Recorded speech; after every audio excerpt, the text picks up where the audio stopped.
Hey there, and welcome to the Elevate podcast. I'm your host, Kyle Goldie, and on today's show, I am bringing in a really awesome guest, Susan Stripling. So, if you're a wedding or portrait photographer, you've most likely heard about Susan over the years, one way or another. And on today's episode, Susan and I are going to have a super raw, real, honest, and sometimes even brutally honest chat about owning a wedding business. Susan is an internationally recognized, awarded, and sought after educator in the wedding industry. She's been a wedding photographer now for nearly 20 years. She's photographed celebrity weddings, and her work has just been featured in the who's who of industry publications. Not only that, she's also a Canon explorer of light, and she is just a downright fun person who's laid back like the rest of us. So, if you're anything like me and you want to stay far away from the wedding industry politics and those cliche sayings we hear day in and day out, and just want to hear the raw truth about the industry and our perspective on it, stay tuned to this episode. Because this episode is for all the wedding industry professionals out there who want to hear the real, raw truth. Hey everyone, welcome to the Elevate podcast with me, your host, Kyle Goldie. I'm a husband, traveler, photographer, and successful small business owner. And each week I'll be sharing authentic, actionable advice or incredible, inspirational interviews to help improve the way you run your life. So join us, take notes, and most importantly, take action. Let's get straight into it. All right, Susan, thank you so much for taking the time out of your busy schedule to come onto the show. I really appreciate you being here with me today. Of course. I'm really happy to be here. So on today's show, I just want to have a super candid chat with you about the wedding industry, what it really takes to succeed as a wedding business owner, and just get straight down to the nitty-gritty stuff that not a lot of wedding pros talk about. I thought that you would be the absolute perfect person for this. And because I think that you are one of the most honest and authentic people in the industry. And by that itself, I think that this episode right here is going to be super awesome. I mean, I think it's going to actually be pretty great. I love talking about business. Like, I'm very honest that spreadsheets are my favorite thing.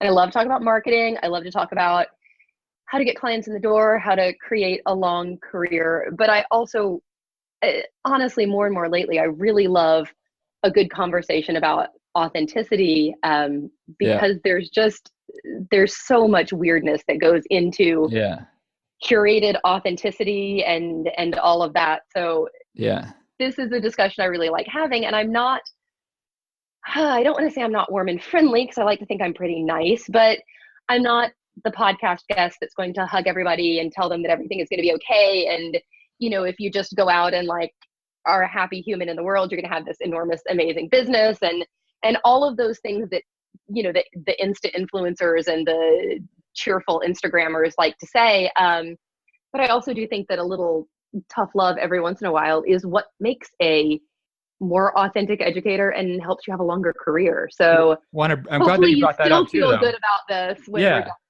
Well, because you talk about curated authenticity and strategic authenticity, and the fact that people need tough love. And I think personally, there's not enough tough love in the world. I think too many people, too many educators, too many podcast episodes in the world. It's a lot of fluff and feel goodery, and a lot of that stuff might make you feel like you're getting that virtual hug, but it's not going to be providing results at the end of the day. And as a business owner in any industry, if you're listening to that fluff and feel goodery and getting those virtual hugs or attending conferences and being talked to by someone who is an expert at NLP, like a guy like Lewis House, who is fantastic with NLP, then you're going to feel pumped up for a little bit of time. But if you don't have the actionable strategy to help you move forward, you're going to fall flat back on your face. Yes. And that's what I hate about, listen, I really do believe in the power of positive thinking. I believe that you can manifest anything you want. Like, I actually am a full on believer in like the Jen Sincero, you are a badass, you can bring anything you want into the world. But The problem that I have with all of this fluffery feel goodery is that you feel really great after it. Yeah. You go out into the world and you spread your good vibes. And then if you don't start booking more weddings and if you don't start seeing the results you want, you start feeling like a personal failure. Yeah. And you start feeling like, oh, wow, things aren't going the way I want them to for me because I must not be being the best me that I am. Yeah. And that's bullshit. You just fell for a message that ultimately made you feel bad instead of good. And that's not helpful. Yeah, I think it's pretty crazy because again, like with all these conferences out in the world, it's exactly with what you're saying. Like you feel really good, but if you don't have the strategies to get you moving forward, I've seen a lot of students of my own, as well as I'm guessing students of yours, who just end up saying like, "Hey, I'm really overwhelmed. I'm kind of down on myself right now because I'm not booking that much. I had this, kind of high after I went to XYZ event, and now I'm just kind of back to where I was. What the heck do I Yeah. do now?" So they Well, and kind the of worst go part about down all of this that is rabbit hole. when you come back and you say, well, okay, so I went and took a look at your website and these are the problems that you have and this is what you should do. And, Yeah. this is how I think you should, improve. Some people really take that and run with it and make positive changes that help themselves in their business. And Yeah.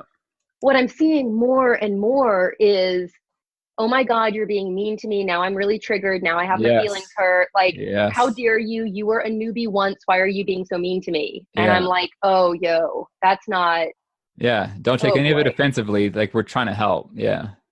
Like, and some of the biggest help that I've gotten in my business have been people who have sat me down and looked me in the Yeah. eye and said, Yeah. this thing you think you're doing right, this is actually not right at all. Yeah. And once Like, I got past like the 7 stages of grief, um, and then I could really look at it in a very impartial way. I could say, for example, for many years, people told me, you're very private. You never show yourself on social media. You never talk about your personal life. You don't talk about your kids or your dog or your newfound love of plants or your weird fixation on Asian horror movies. Like, you don't talk about any of that. People feel like they don't know you. yeah. And I did the thing where I was like, whatever, it's all about the work. It doesn't matter. But I was wrong. And it took several people telling me straight out, like, listen, you're wrong. And this is why. And I got my feelings hurt. And I stomped off for a while. And then I realized, oh God, they're actually right. And if people had just patted me on the back and said, no, you're right. You're doing everything the right way, I would still be having problems. Instead of people sitting me down and saying, you know what, this is wrong. This is where I see you failing. This is how you can learn from it. Like, nobody who is educating or helping is trying to hurt people's feelings. Right. Like, if I wanted to hurt people's feelings, I could do that on the internet for Yeah. free. Yeah. Yeah. We could be the trolls like we see in Facebook groups all the time. Yes, and it would be way more fun. Yeah. Um, But before we dive deep into all the rest of the episode here, I'd love it if you could share a bit more about your background, how you got started, and your journey as a photographer as well as an educator and what you're up to these days. So, I mean, in a nutshell, I went Yeah. to school for theater back in the oldie days, which is really like 20 years ago, so it's not that oldie days. But I have a BFA in theater, and I studied theater and dance for 4 years, and I thought that I wanted to perform. And then I got out of college and realized that if you really want to make it in musical theater, you sort of have to also be able to sing. And I can't sing. So there was not a whole lot of demand for pretty awesome dancers who could act pretty okay. I would go to auditions, I would get to the vocal call, and then I would be like, okay, so I guess I'm out at this point. Also learning a little bit more about the business of the theater, I just didn't really want to do it. Like, I really didn't want to be part of that really difficult thing where you're constantly clamoring for work and you never know how long a job is going to last. So I decided to go into the very incredibly stable field of wedding photography instead, which is so similar to theater that it's not even funny. Yeah. But I was young and scared, didn't know what I wanted to do with my life. So Yeah. I got married. And we had our first daughter, and I was really young. I was only 23 when I had my first daughter. So very overwhelmed with having kids, being young, not knowing what I wanted to do with my life. And I thought, I could stay home with my daughter. Like, I could be a stay-at-home mom. I have a lot of friends who do that. They're super happy. Like, I'm just going to stay home with Emma. Like, great. And I made it about 18 months. And like, my daughter is literally one of the greatest people I know. She's awesome. She's always been awesome. And I was a terrible stay-at-home mom. Because this was not what I was built for. And it's actually really hard to say I was not really good at being a stay-at-home mom and I didn't like it, because you have that weird societal stigma of, if you don't want to quit everything and stay at home with your kids, you're not a very good parent. So I wrestled with that for a while and thought, when she gets a little bit older, I need a job. I need something to do, but I don't know what it is. Yeah. And I was taking a bunch of pictures of her. And my daughter's father was working in, he had a 9 to 5, he was working in an office, and one of his colleagues was getting married. And I'd taken a bunch of pictures of my daughter, and she's like, hey, would your wife want to take pictures at my wedding? Like, we can't really afford a wedding photographer. Like, we kind of need the version of like a friend with a really good camera. And I said, oh yeah, I'll totally do that. Because, I was a pro. I owned a Canon Rebel with the kit lens, and that was it. that was all I had. It was literally all I had. Yeah. And I said, oh yeah, sure, I'll do that. Like, that sounds super fun. And then literally the second those words came out of my mouth, I thought, oh crap, what have I done? Like, I literally volunteered to shoot someone's wedding. Yeah. And I know they're only looking for like friend with a camera level, but I can't screw this up for her. Yeah. So in the 6 months between there and the wedding, I did a lot of research, and I learned enough to know that I shouldn't try more than I knew. Yeah. So I bought an extra lens. I bought a flash that I could keep on camera. Yeah. And then I literally put everything on full auto, and I concentrated on just getting the capture. Yeah. Not trying to do anything crazy with settings, not trying to do anything crazy with light, just capturing pictures of people. Make sure it's in focus. Exactly. Yeah. And it was exactly what you would expect your friend with a decent eye with a pretty good camera to do. Yeah. And after that wedding, one of her friends asked me like, hey, will you shoot my wedding? And I was like, no, like this was like literally just a favor. I thought this was like a fun thing to do. And she's like, well, I just want you to do for me what you did for Jess. And I was like, oh yeah, totally. I could totally do that. And she was also happy. And then I started thinking like, I really enjoy this. Maybe this could be a part-time job. I only have to work on the weekends and it'll be super easy. So I went out into it as a part-time endeavor. And this part-time endeavor lasted about 2 years, because once I really buckled down and started teaching myself photography, and teaching myself photography was before the era of anyone giving a workshop and any information on the internet. Before all YouTube tutorials and all that kind of stuff. So this was probably like 2003. Yeah. A million years ago, 2003-ish. Yeah. And so I started going right there with you. PPA would have like these local member groups, and then PPA would have these state conventions. Yep. And so I started going to those. And then I found WPPI, and I went to my first WPPI. And it was that thing where once you find something that you're really good at and you start studying it, everything that you learn, you are vastly better the next time you take pictures. Yep. And so I got pretty good really fast. Yep. And then I literally remember sitting down at this kitchen table in Tallahassee and looking at my husband at the time and saying, I don't think this is a part-time job. I think this is actually what I'm meant to do. And I think that I could be incredibly good at this. And he was like, so go do it. And I went and did it. And by the time, by like 2005, I had a pretty solid full-time business that was, supporting 50% of our bills in Tallahassee, Florida. And then 2008 rolled around. My husband and I split up. We both moved to New York. He got a job opportunity here in New York, and he moved here and I moved here as well. And we still, to this day, we live about 3 blocks apart. We do all of our holidays together. Like, the kids go back and forth super easily. Yeah. He is a wonderful, amazing person. His wife is a wonderful, amazing person. Like, we're all this big, super weird family at this point. But that's what brought me to New York. And when I moved up to New York, it was right when the economy sort of went south. Yeah. And that's the year I moved my business. So when I moved up here, I really had to rely on photographer friends that lived here to help me out. And the gentleman that I started dating once I like fully moved to New York, who is now my husband, which is awesome. he was able to give me a lot of referrals, which helped a lot. So if you are relocating your business, for anybody out there who's like, yes, but I'm moving and I don't know anyone, get to know people. It's so easy to get to know people now. Yeah. Like from Facebook, just get to know people. It's Yeah. awesome. Yeah. So I always tell people just really quick, like if you're moving, just because I know for me, I'm just going to forget as this episode's going to move forward.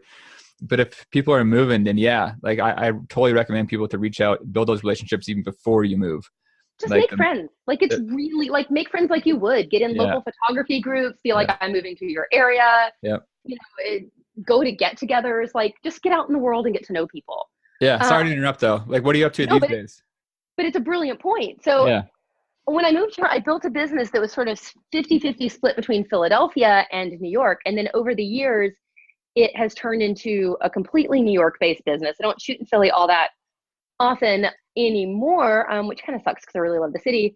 But I still shoot about 45 to 50 weddings a year, which I fully realize is batshit crazy. I hope I can say batshit on your podcast. yeah, you're all good. Great. 45 to 50 weddings a year. I'm averaging about 25 to 30 portrait sessions a year, from families to standalone engagement sessions for non-wedding clients, headshots, that sort of thing. And I educate. I own an educational resource for photographers called The Wedding School. Yep. So that's pretty much what I do. So I'm living in New York. I have a studio in Brooklyn. I live in Brooklyn, which is awesome. And I'm that weird educator who still has a huge full-time photography business. So Yeah, I love it too, yeah. because I believe, and correct me if I'm wrong, but your first wedding that you photographed was around 2001. Uh-huh. And you've seen a lot of changes, obviously, since you Uh-huh. started in 2001. And Yes, one of I those have. changes that I feel is the fact that photography by itself as a career has just become much more mainstream and Yes. easily accessible because it's just such a Yes. low barrier to entry these days.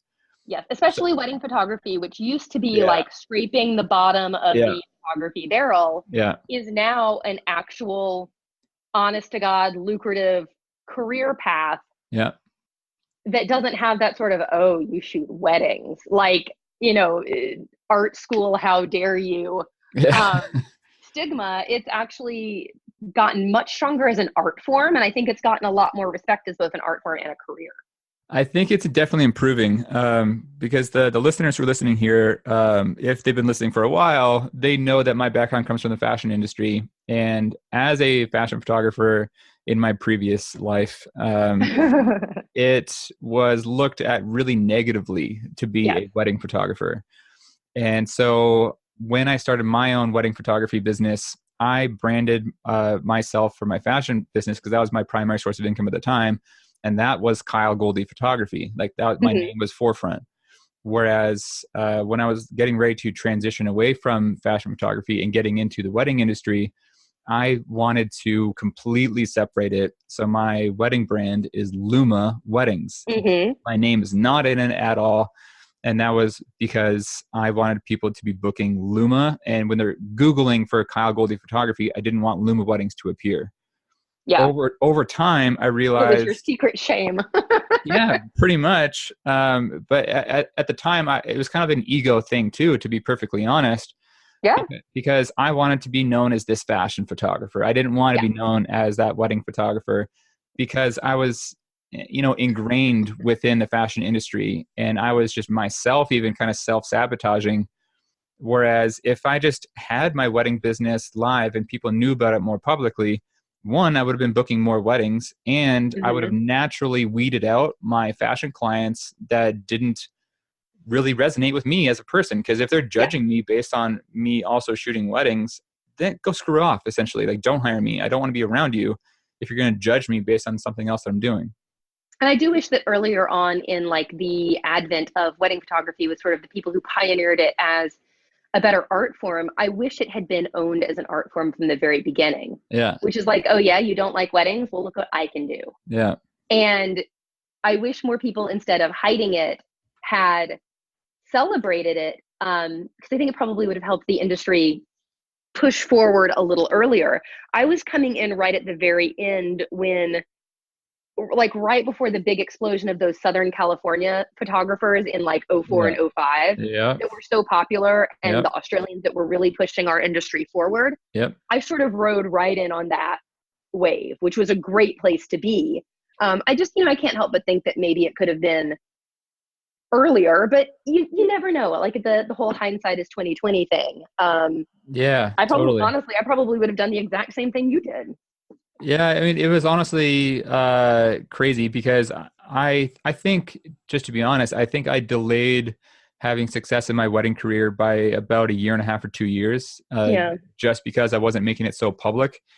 So I could have had a much faster transition if I just went, gung ho at it, dove deep into the deep end of the pool, so to speak.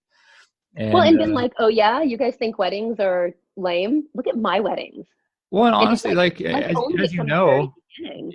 yeah, I mean, like taking like a really high quality wedding day and documenting that to the best of its ability. I think, having worked in the fashion industry as well as the wedding industry, having awesome images throughout a wedding day is much more difficult, I think, than a fashion campaign, Oh my because God, it's so hard. a It's fashion campaign it's is every day. controlled, right? Like you Yeah. control literally everything, time of day to the smallest detail of that particular Hmm. image.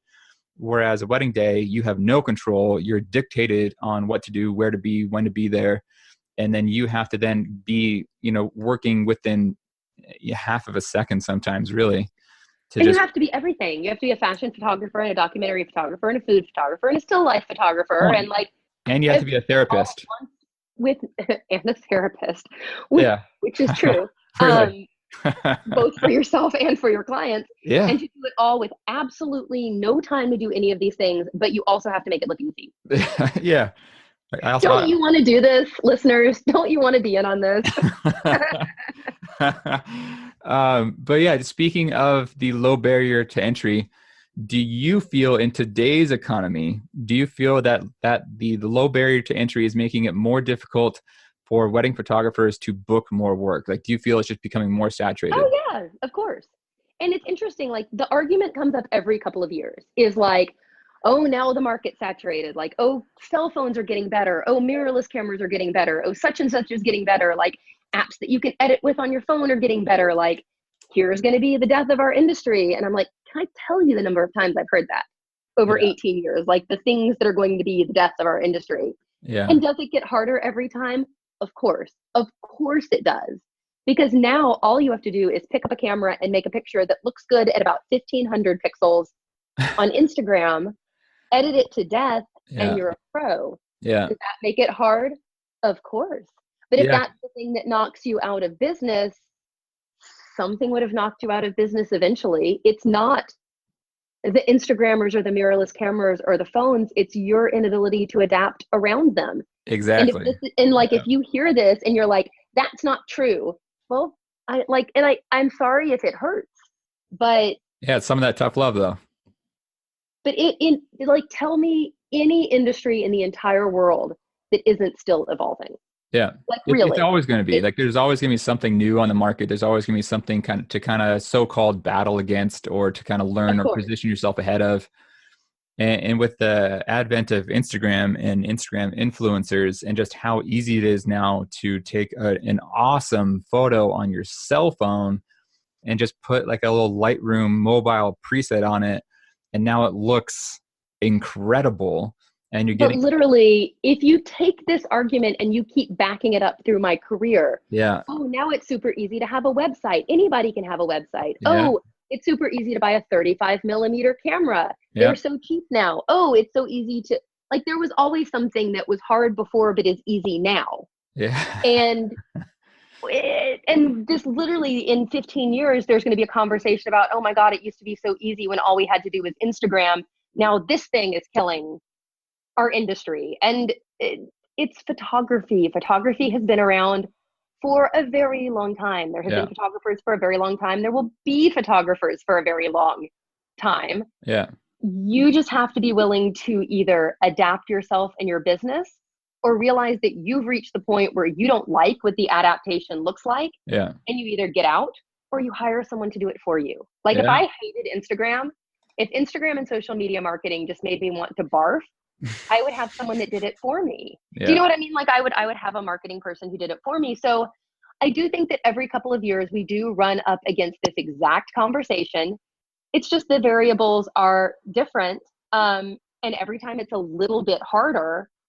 But it is what it is. Like Yeah. it's that adapt or die thing. And yeah, when I was 25, it was a whole lot more fun to adapt. Like being 40 and trying to adapt, sometimes I have to ask my kids, like, what the hell does this word even mean? Like, what is YOLO? Why do we care? Yeah. Uh, and then go with it and find my way around new technology. Well, And and that's the thing too, though, because the end. I've noticed that a lot of wedding photographers these days, they kind of compare themselves constantly, right? Oh yeah, yeah, yeah, Because yeah. they sign It's on to terrible. Instagram, they scroll some feeds, they see this so-called influencer or this person that they have on a pedestal. They'll see their work and be like, "Hey, my work kind of looks like theirs. So why the hell am I not booking as many weddings as them if my work looks like this?" Well, you have to look at like how they're marketing themselves. Like how are they actually booking these clients, converting leads into actual dollars, and And not then just having like pretty shit also, that's blown up on social media. then that dirty little thing that nobody likes to talk about is, are they really booking that number? Are they Yeah. lying to you? If Yeah. they tell you that they shot 100 weddings last year, did they really? Yeah. Like how much of this is content repurposed from another wedding? How much is, Or yeah, is it a you wedding might have, they, or yeah, it could be like a wedding they shot 3 years ago that they're just reposting right now. or a wedding that, or maybe they did do 100 weddings last year, but they gave everybody a deal and everyone paid $2,500. And like, Right. you don't know. You Yeah. never, ever, ever, Yeah. ever, ever know Yep. what's going on behind someone's business. All you can do is do the research. Yep. Like I'm a very open book. I talk very honestly about numbers. And if you dig around in my Instagram feed, on my blog, on my website, you can see that the work you actually see me doing supports these numbers. Right. But also, why are you spending that kind of time researching me? Yeah. Like in the time that you spent obsessing about whether someone's success is real or not, you could be creating your own success. Exactly. Like that. That's what I want the main thing that people take away from that is like I want people to stop comparing yourself to anyone else. Just focus on the things that you want to learn, want to grow with, want to get results from, and then learn how to do those things. If you don't have the money to invest in yourself for whatever reason, and by the way, there's always ways to invest because you can sell shit. You can have a garage sale. You can pick up something to make an extra couple bucks to invest in yourself. Because I promise you, based on my own experience, when you do invest in yourself with the right people, you're going to get your return on investment. It's true. And you'll make some bad investments. Of course you will. I've bought educational resources that I read it and was like, oh God, I knew all of these things or whatever. Yeah. Um, but and I listen, I'm not saying that I'm some incredibly evolved creature that doesn't, find myself at midnight scrolling Instagram and going, God, this person's doing really, really well. Like, are they going to pass me by? What's happening? Like, they really seem to be everywhere and I don't get invited to these things. And then I just think, what does it matter? Like, Yeah. but I don't know. They could be outwardly successful, but swimming in debt. I think They that's could just also look just like, human nature too, of like, yeah, hey, like I saw this other person, they have this thing, or they have this sort of, piece of their lifestyle that looks this way. But again, it comes back to what you were saying, like you don't know how it really is on the back end. you Because don't if know they if got any of like a it is speaking real. engagement, they had this workshop, they had this, type of client, well, how did it really go? Like, did Well, they do this and thing for free even? that's the thing is, oh my God, so and so got invited to speak at this workshop, and I've never been invited to speak at this workshop. And then I Yeah. realized the workshop doesn't pay. Yeah. You have to travel, and then they don't pay you. So I I just think spent I know which one you're talking $25 to about. travel, and then I didn't get any money at all. And why? Like, Yeah. Yeah. you just never, ever, ever know. You don't know if that person who shot that celebrity wedding that you're so excited Yeah. about Yeah. got paid $50,000 or got paid nothing. Yeah, You speaking of just that, don't just so know. everyone, just to be transparent here, I got contacted by a celebrity to shoot their wedding next August, Hmm. and they are, man, I don't want to give anything away just for legal reasons, Of but course. yeah, so Are they're in you movie. shooting it or are you not? I'm not, because they're in movies, TV shows, etc. Huge following, celebrity Sure. status, and they reached out to me. They've been following my work for years, just kind of in the background, I guess. And they Yeah. finally got engaged and they finally contacted me. And I'm like, cool, this sounds awesome. Your wedding is honestly like my ideal type of wedding to shoot because it's all like outdoors, very ethereal, exactly Yeah, my kind yeah. of ideal client. And I'm like, cool, like, well, here are my rates. Like, I don't have, up charges for celebrities just because they have No, of more course money. not. Like, That's these are just ridiculous. my rates. And so I send over my investment guide that I have, and she's like, Hmm. "Oh, well, I'm gonna have this exclusive feature in these magazines, and like you're gonna get credit on magazine this one, and this one. Can you cut me a deal? Because this is just gonna get you No, more work." I'm like, it's "Okay, not great, though. It's not. yeah." So like just straight up to her because she's really sweet. But this is kind of Sure. going to her head, obviously. But Um, also people don't know. And like literally if I were in her position, I can't say that I would not believe that the exposure would like it on paper, it does sound like a good deal. It does. Like if I could be exposed to an audience of millions and millions of people, what would you have to pay for that exposure? well, That that's the thing could too, because be like, money, but is this even exposure to people who will actually hire me?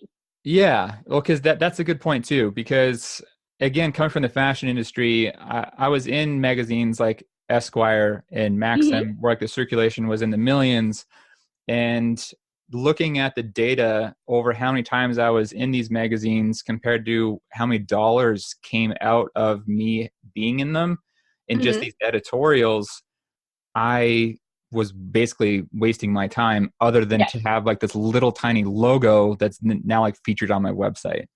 Right. Like that's it. So when this celebrity contacted me saying like, "Hey, I'm going to have all these exclusive features," I very kindly told her, "No, I'm not going to give you any sort of discount. That's great that they're going to feature the wedding in these magazines, but I don't care. Here's my rates." But And also consider the extra work for you oh because god, I yeah. shot a celebrity wedding last year. When was Yeah. it? Last year. And they paid my regular rates. They Yeah. paid a little bit extra for some additional privacy. Yeah. They paid extra to buy out the copyright, and Yeah. they had very strong reasons that they needed the copyright bought out, Yeah. which were, and if I had been in their position, I would have wanted the same thing. Yeah. Um, it was, they were great people. It was super fun to do the wedding. They were Yeah. great to work with. But then the images were featured in places, and I had to facilitate the delivery of those images Yeah. to the places that were going to feature them. Yeah. That was a lot of work, Yeah. a lot of work to see Yeah. my image buried in the crease of Exactly. People magazine where nobody's going to scroll down, like scroll down. Oh my God, it's a paper magazine. Yeah. Nobody's going to like bend the crease open to read Right. the credit. And Yeah. literally all that got me, all of that, all it got me was all of my friends making fun of me for having to wear all white because the wedding dress code was all white. It extended to vendors. So I actually had to go buy an outfit to go shoot the wedding in, which is really funny. And every once in a while, a groomsman at a wedding that I'm shooting now will be like, "Oh, hey, you shot that wedding. Was Yeah. it cool?" Yeah. And I'm like, "Yeah, it was cool. They were super nice." Right. Um, Like it's but pretty it much all you can say about hasn't these sorts of things. Yeah. but it doesn't actually, from all of that and my work being credited in a million different places and me Yeah. reposting the images that I had the right to repost, Right. it has not booked me Right. Yeah. anybody. Yeah. So, I mean, moral of the story is it can be really easy to look at what other people are doing and think that you need to make big changes of your in your business so that you could be that person, Yeah. or that you could never be that person, but Yeah. you never know what that person is really doing. Yeah. Like I could have shot this celebrity wedding and made 50 grand, or I could have volunteered my services and then been lying about it. Like nobody knows.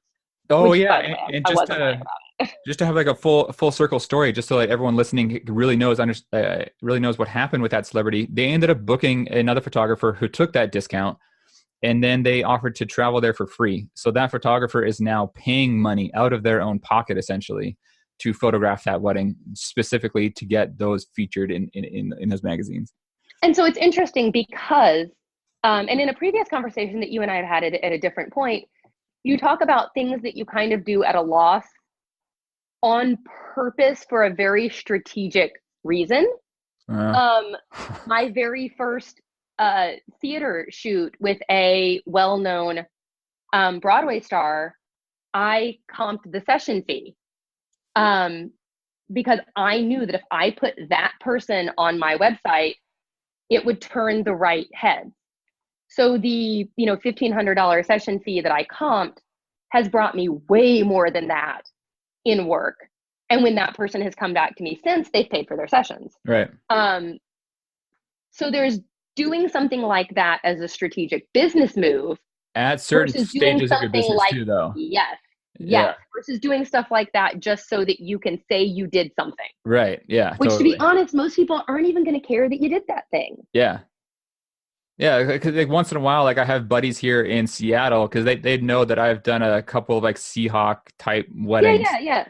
And they're like, "Oh, dude, like I heard that you did this like Seahawks thing." I'm like, "Yeah," and they say, "Cool," and then we change the subject. Like that's as far as it goes. Yeah, exactly. Yeah, like it's not this big old glamorous thing. Like it's just a normal wedding, really. Like they might have like a cool dance, or they might have a bit of extra budget. But I've done, weddings for bigger name people, as I'm sure you have as well, where they don't spend a lot of money and they want to have it just more intimate and just more real and authentic with who they are. Nice, which is so nice. And it's funny, like last year, like when I shot Gucci Mane's wedding, which was incredibly fun, what I get from that is not, oh my God, I want to hire you for my wedding. You shot this wedding and the pictures are beautiful. I get, oh my God, you shot Gucci Mane's wedding. What is he like? Yeah. He's super nice. Like, would you like my rates? Right? Like, yeah, totally. He was cool. I really my liked sister-in-law would be like just drooling being at that wedding. She has a big crush on him. But what's really funny is actually when they contacted me, because my sphere of people who make me very excited are like Broadway stars and authors. Like I'm a huge just nerd, I guess. And so when his coordinator called me and we were talking about the day and like they had to give me information for the contract. Yeah. And she gives me his name, I had to Google it. Yeah. Because I didn't know who he was. And then once I Googled him, I was like, oh no, I know who that is. I'm like, cool. That's funny. But somebody's always going to be impressive to somebody else. Do you know what I mean? Like, and the celebrity or the influencer, and more I see influencers, like the influencer that you're going after because you think it's going to propel your business. Yeah. Is it really? No. Do you know what I mean? Like, honestly, no, it's really funny because like that person going to be people that would even hire you. Yeah. No. Sorry, I'm laughing again here. No, it's really funny. And I'm really glad you brought that up because I want everybody to really like drive this in because with your story about Gucci Mane, I photographed this guy who was in the World Series and I signed this non-disclosure, but I was able to have, I think it was like 3 images or something like that I was able to share. And with those images, no one knows who he is because they're not used to like seeing their face. They're essentially like used to seeing like the name, number on the back of the jersey, what position he plays on the field, and like that's it. Like they don't even know what he looks like. So when I shared these images out there, I was getting like just a normal amount of like feedback on them, like, okay, cool, like great shot, like whatever. And that was You're also sharing them out of context because people are not used to seeing this person in like a suit getting married. Yeah. Yeah. Once in a while with like these sports teams, with like these weddings that I do, I honestly wish that like they all showed up just wearing the jerseys. Like that would be awesome. But right. When you're like, listen, can you help me with marketing by just wearing your outfit? Yeah. Something. Play it up a little bit for me. It's that thing that you and I have had conversation about in the past about influencers. Yeah. And about how things just aren't what they seem all the time, if that makes any sense. Yeah, 100%. And that you have to make marketing decisions that work for you because you're making intelligent decisions. And it's the thing about getting caught up in recognition and fame and likes and all of that and how it does translate into a sustainable business or not. Yeah. So before we dive deep, because I could talk literally for hours on that. Yeah, pretty much. But I want to be able to talk about on this next question. So I polled my audience, and obviously, obviously, as you know, the very big important question that they always ask is how do they book more weddings? Period. Yes. Like, how do Yes. they book more weddings? But before we get into how to book more weddings, I'd love to first briefly chat about what I think is holding back a lot of wedding business owners. And personally, I think it's their mindset, their Yep. lack of time management, and the Yep. fact that not many wedding pros truly invest into their education, and they just create excuses for themselves. They Yep. create excuses over why they can't do something or why they're struggling in this or that. And for those listening in, With please, a subtitle to that yeah, is wedding pros who have been at this for a long time and everything worked great for a really long time, but now it's not working. And they feel secret shame yeah, about needing more education because they feel like they shouldn't need it anymore. yeah, it's an ego thing, straight up. It is Like an ego thing. I can say that from personal experience. And just as a side note here, I mentioned this on a previous episode, but I had a really big ego, to be honest, and totally transparent inside my own business because Seattle, it's a small market. It's really small. So Yeah. it's easy to become a bigger fish in a small market. And because of that, ego came. And I needed to eventually hire a mindset coach. Her name is Ellie Bursko. She's out of Australia. So if anyone's wanting help with mindset, go talk with Ellie Bursko. So yeah, anyways, I hired her. It was an 8-week program. I think at the time it was $3,500 or $4,000 or something like that. And that investment by far has been the best investment I have ever made in my business because my personal life radically changed for the better. My marriage changed for the better. My business changed for the better. I made more money. I wasn't doing things that I didn't need to do in my business. And I started to delegate and outsource and automate and just get out of my business because I didn't need to be in it and like controlling every little tiny thing. And So when I what you're got, telling me is you're going to then give me this person's information when we're done with the podcast, right? oh, I guess I can just like stop the recording right now. That'd be perfect. But yeah, literally everything in my life just changed. Yeah. And it didn't like hit me overnight that it changed, but I noticed that after I built new habits, which took me probably a few weeks even after the program was done, I started Mm-hmm. to kind of see the ripple effect that my mindset What's the changes thing they had. say? It takes like 21 days to set a new habit, something like that. 21 days to break a habit. I think it takes like 60 Mm-hmm. days to form a new one. Yes. Yeah. That's right. Something like that. But yeah, and like the ripple effect though just kept going. And when I noticed, and I'm not preaching people to spend their money on Susan or myself, I'm just saying in general the importance of education that I have personally seen for my business and life.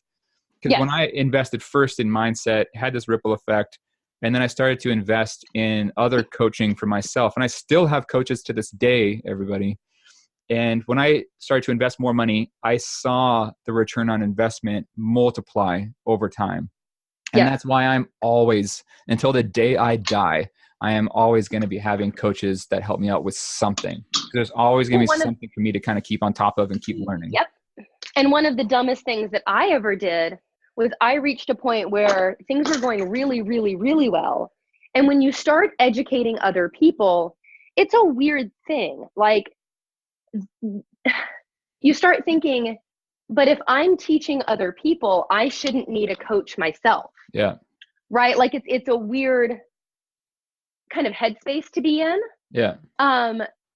And for probably about 5 years or so, I stepped away from going to workshops, and partly it was time and time management, and I wasn't spending money on my own education. And then it reached a point where I just started thinking there are a lot of things that I know a lot of things about, Yeah. but I would like to know more things about them. And Yeah. maybe it's not going to be to the point of these huge revelations like it was when I started my business, Right. Yeah. but if you stop educating yourself no matter where you are and stop getting help, I have noticed it is harder to find things to invest on.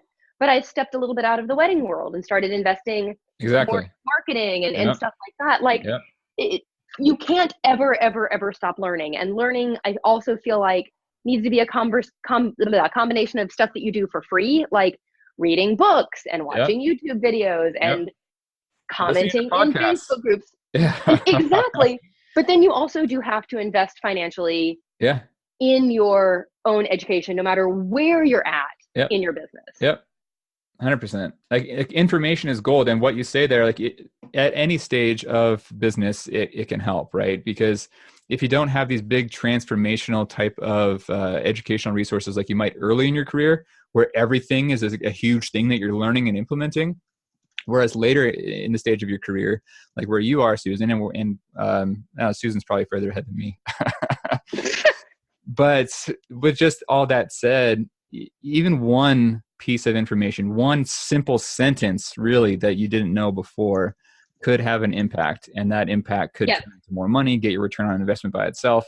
It doesn't have to be this, year-long mastermind, doesn't have to be this huge, huge thing.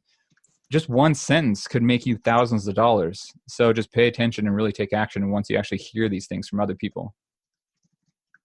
And I really think kind of that's a huge point, because I used to spend, like if I would spend $500 to $1,500 on like an online course, I wanted to learn a lot from it. Like I wanted it to change my life. Yeah. And now I'll do something like, spend $500 on an online course, and I know that I'm going to know a lot of the info. Yeah. But if I take 2 or 3 good nuggets away from it, it's money really well spent. So I partly think that there needs to be a mindset shift on education as well, that if I invest in this, it's going to change everything overnight. Like on that note though, it's so tough, I think, for a lot of people in the general public, me included, because there's so many people in the course space these days, in the wedding industry and beyond. And that in itself is becoming really saturated, for lack of a better term. And there's a lot of people that are positioning themselves as coaches and consultants and course creators, where they don't even get results for themselves, but they're marketing themselves out as like the source to solve your problems. I cannot even really articulate enough how much the education space makes me irritated right now. Yeah. And it's funny because I'm going to say that, and a bunch of people that are listening are automatically going to go, oh, well, you're just grumpy because now you have more competition in the space and younger people are coming along with really great ideas and you're just jealous. And like, there is this weird misconception that like, once you hit 40 in our industry, you're an old grumpy. Yeah. And like, friends, I've been grumpy since I was 20. So this is not new. And it's not that, because I'm also not stupid, and I see the information that some of these people are putting out there. Yeah, we're just paying attention. That's all it is. But I know that some of this information is wrong. Yeah. And I know that some of the marketing advice being given by photographers who've been in business for 2, 3, 5 years is not sustainable long term. Right. It's not good advice. It's mistakes I made in the past. Yep. And it's not.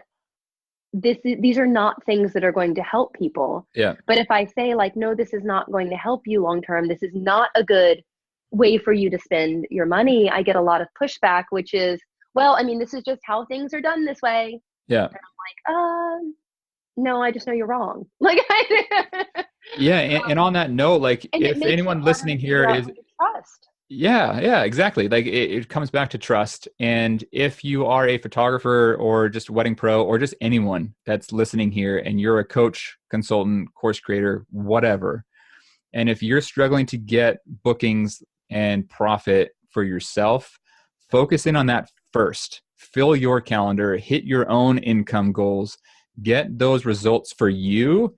And then once you've built that repeatable business that you can then put into a package essentially, and then also, sell out your IP. To that, get these results for more than one wedding season. Yeah, 100%. Yep. I want to know that this crazy stuff that you're doing right now is actually building you a long-term business, not just hacking out a season and then you can't hold on to it. Yeah. All that's 100% true. Because like I can't tell you how many times I personally heard people saying like, I went to this workshop and all we did was sing Kumbaya and get drunk together. And this one guy hooked up with that girl over there. And like that, what happened at the actual workshop? Like, this is just a big drunken party. Okay, great. Like you guys had fun together. Awesome. Like you had fun together and you were inspired and that's fun. But like, Yeah. We're not there to Oh like make boy. friends. Like I want people to be investing into things that are going to get them results, period. That's it. Like I don't care if you make best friends out of it. If you do, great, additional perk. But if you're spending your hard-earned money, especially if you're not making a lot of money right now, invest into the things that are going to get you results. I can drill that in a And I thousand also have to times tell over. you, the things that are going to get you results are the things you're not going to want to do.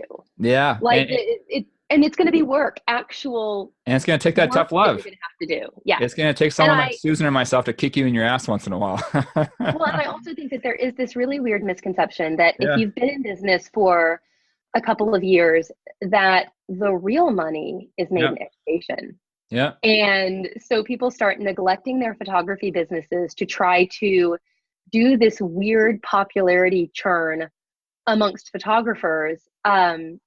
And they think that if you put a course out there, that's going to make your real money. And I see it all the time. People put a course up and they sell it pretty well.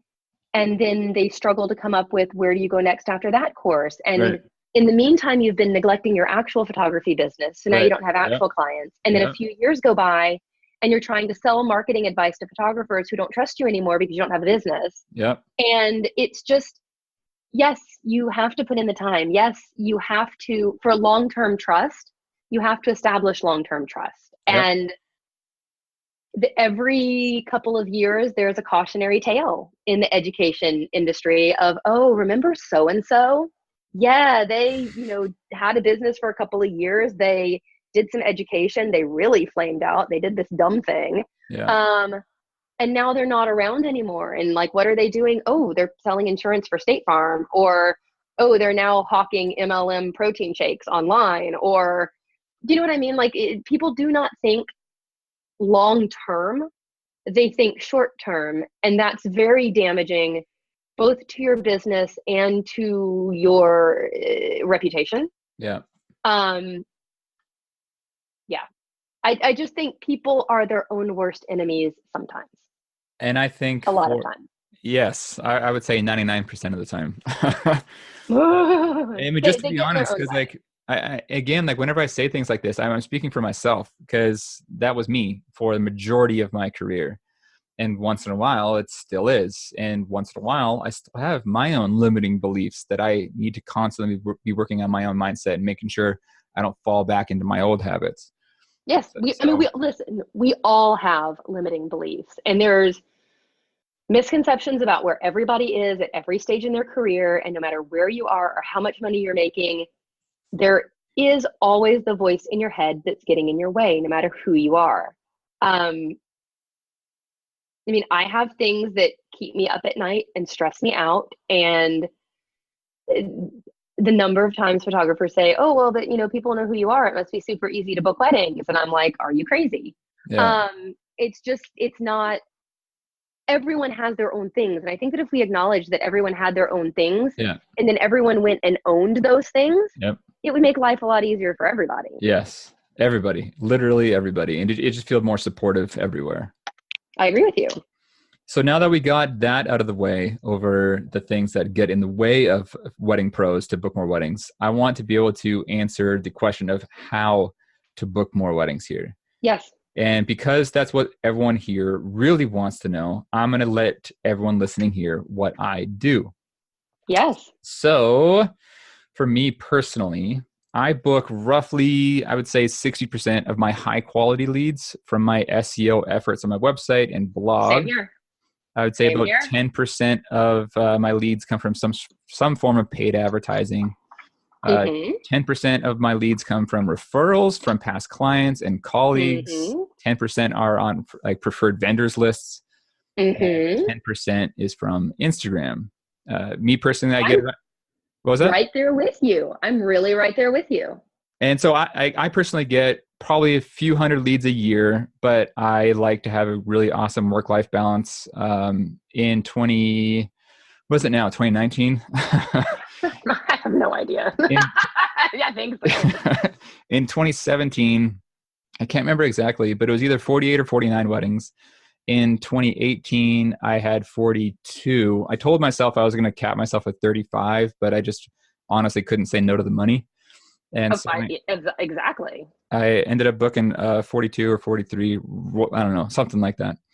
And this year, I am telling myself again that I'm going to be capping myself, and I'm really going to try to keep myself to that. I've taken off some more paid advertising. So I'm not doing as much paid advertising as I have in the past, just because my organic methods are working better and better as the years go on here. And so currently I have 26 weddings on the books. And as it kind of fills out, because right now it's, for anyone listening later down the road, right now it's January 10th.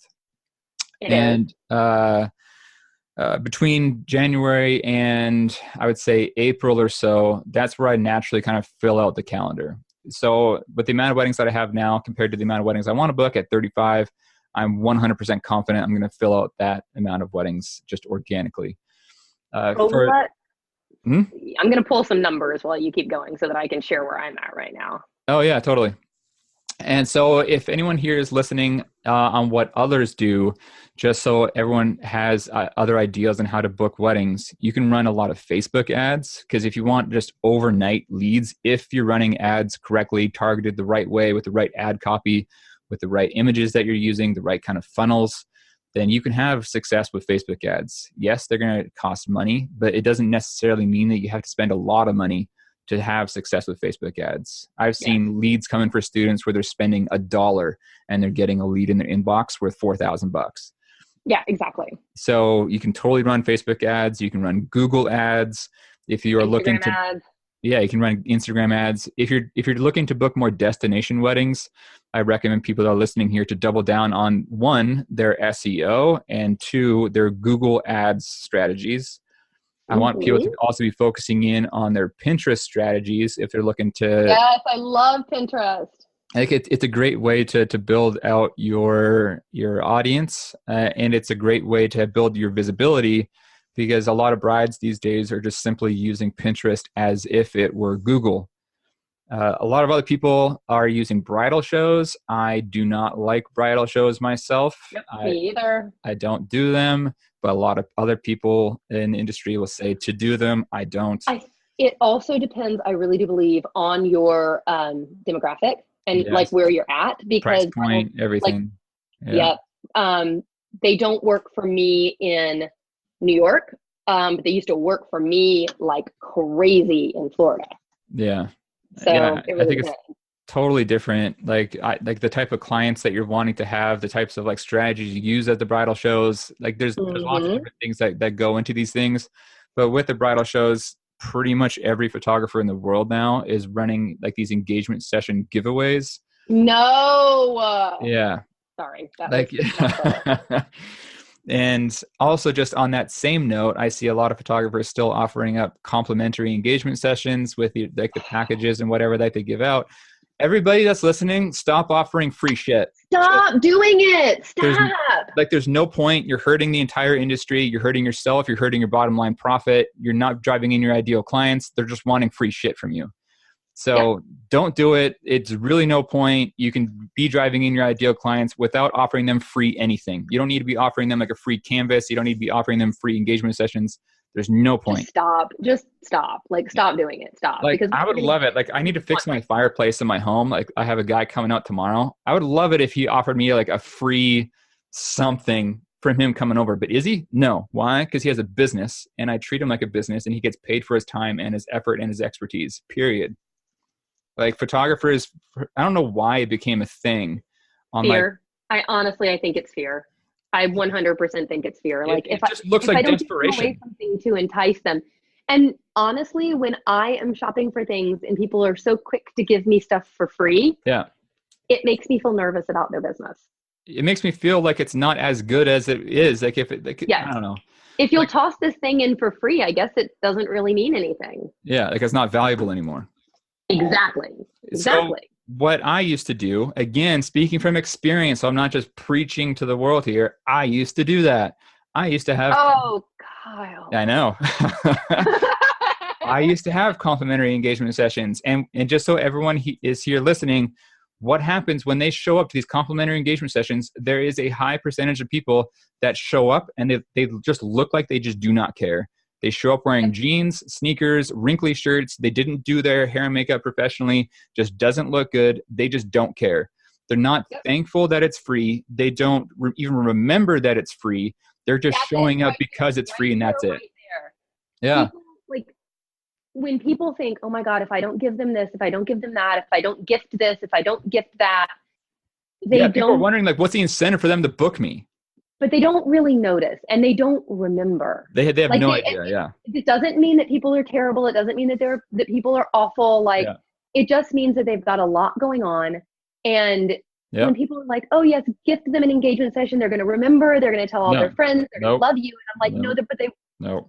it doesn't mean No. that they're terrible people. It just means that life happens and Yes. they're not gonna remember. And if they Yes. did remember, you really want them telling their friends, They get oh, I something for totally booked free. Right. Kyle because he gave me this free thing. Right.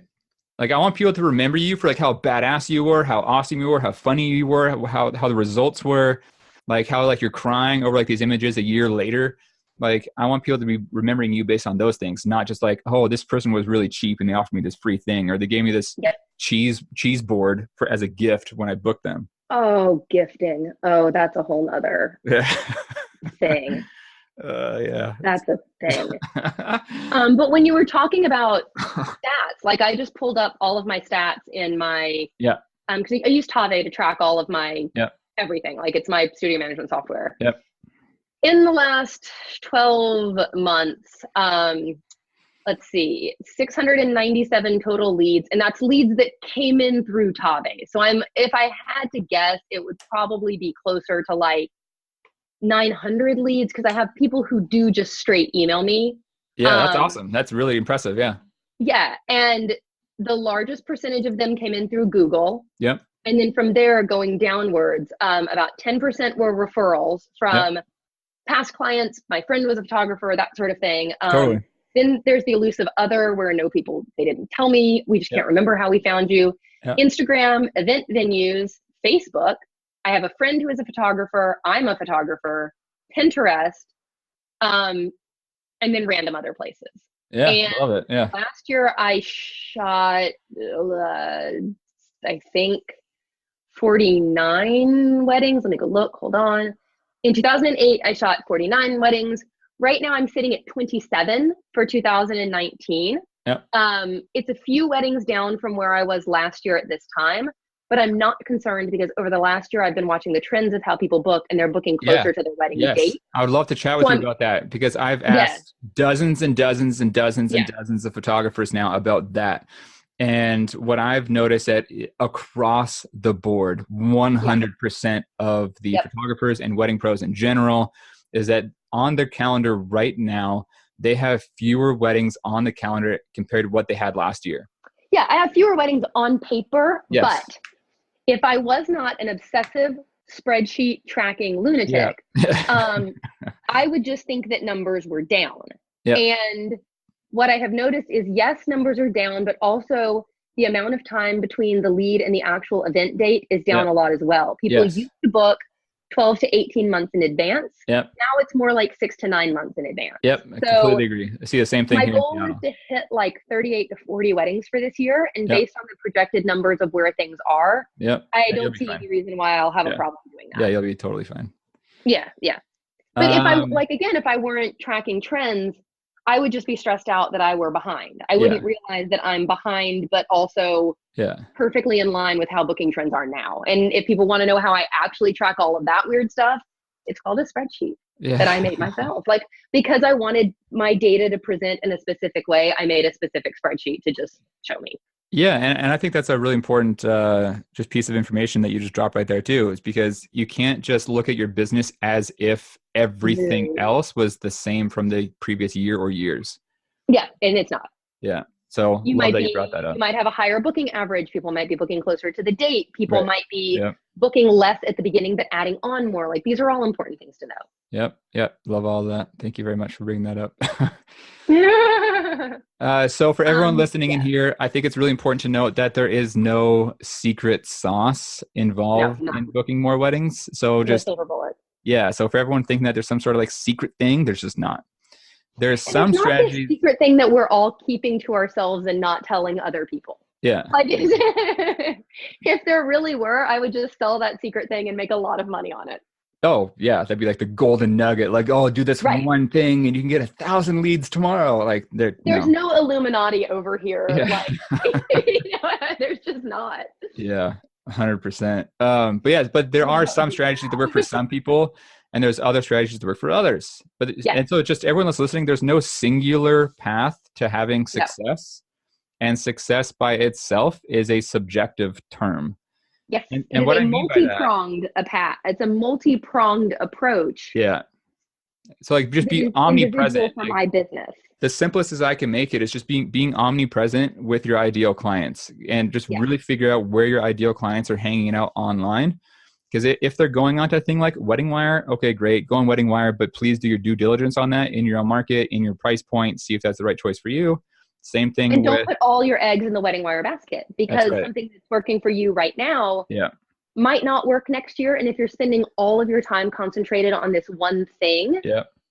like let's say that your big thing is venue coordinators, like the people who actually are like the catering managers at venues, and Mm-hmm. you build these great relationships with these people, Yep. and that is your only marketing strategy. Yep. These people change jobs all the time. Yep.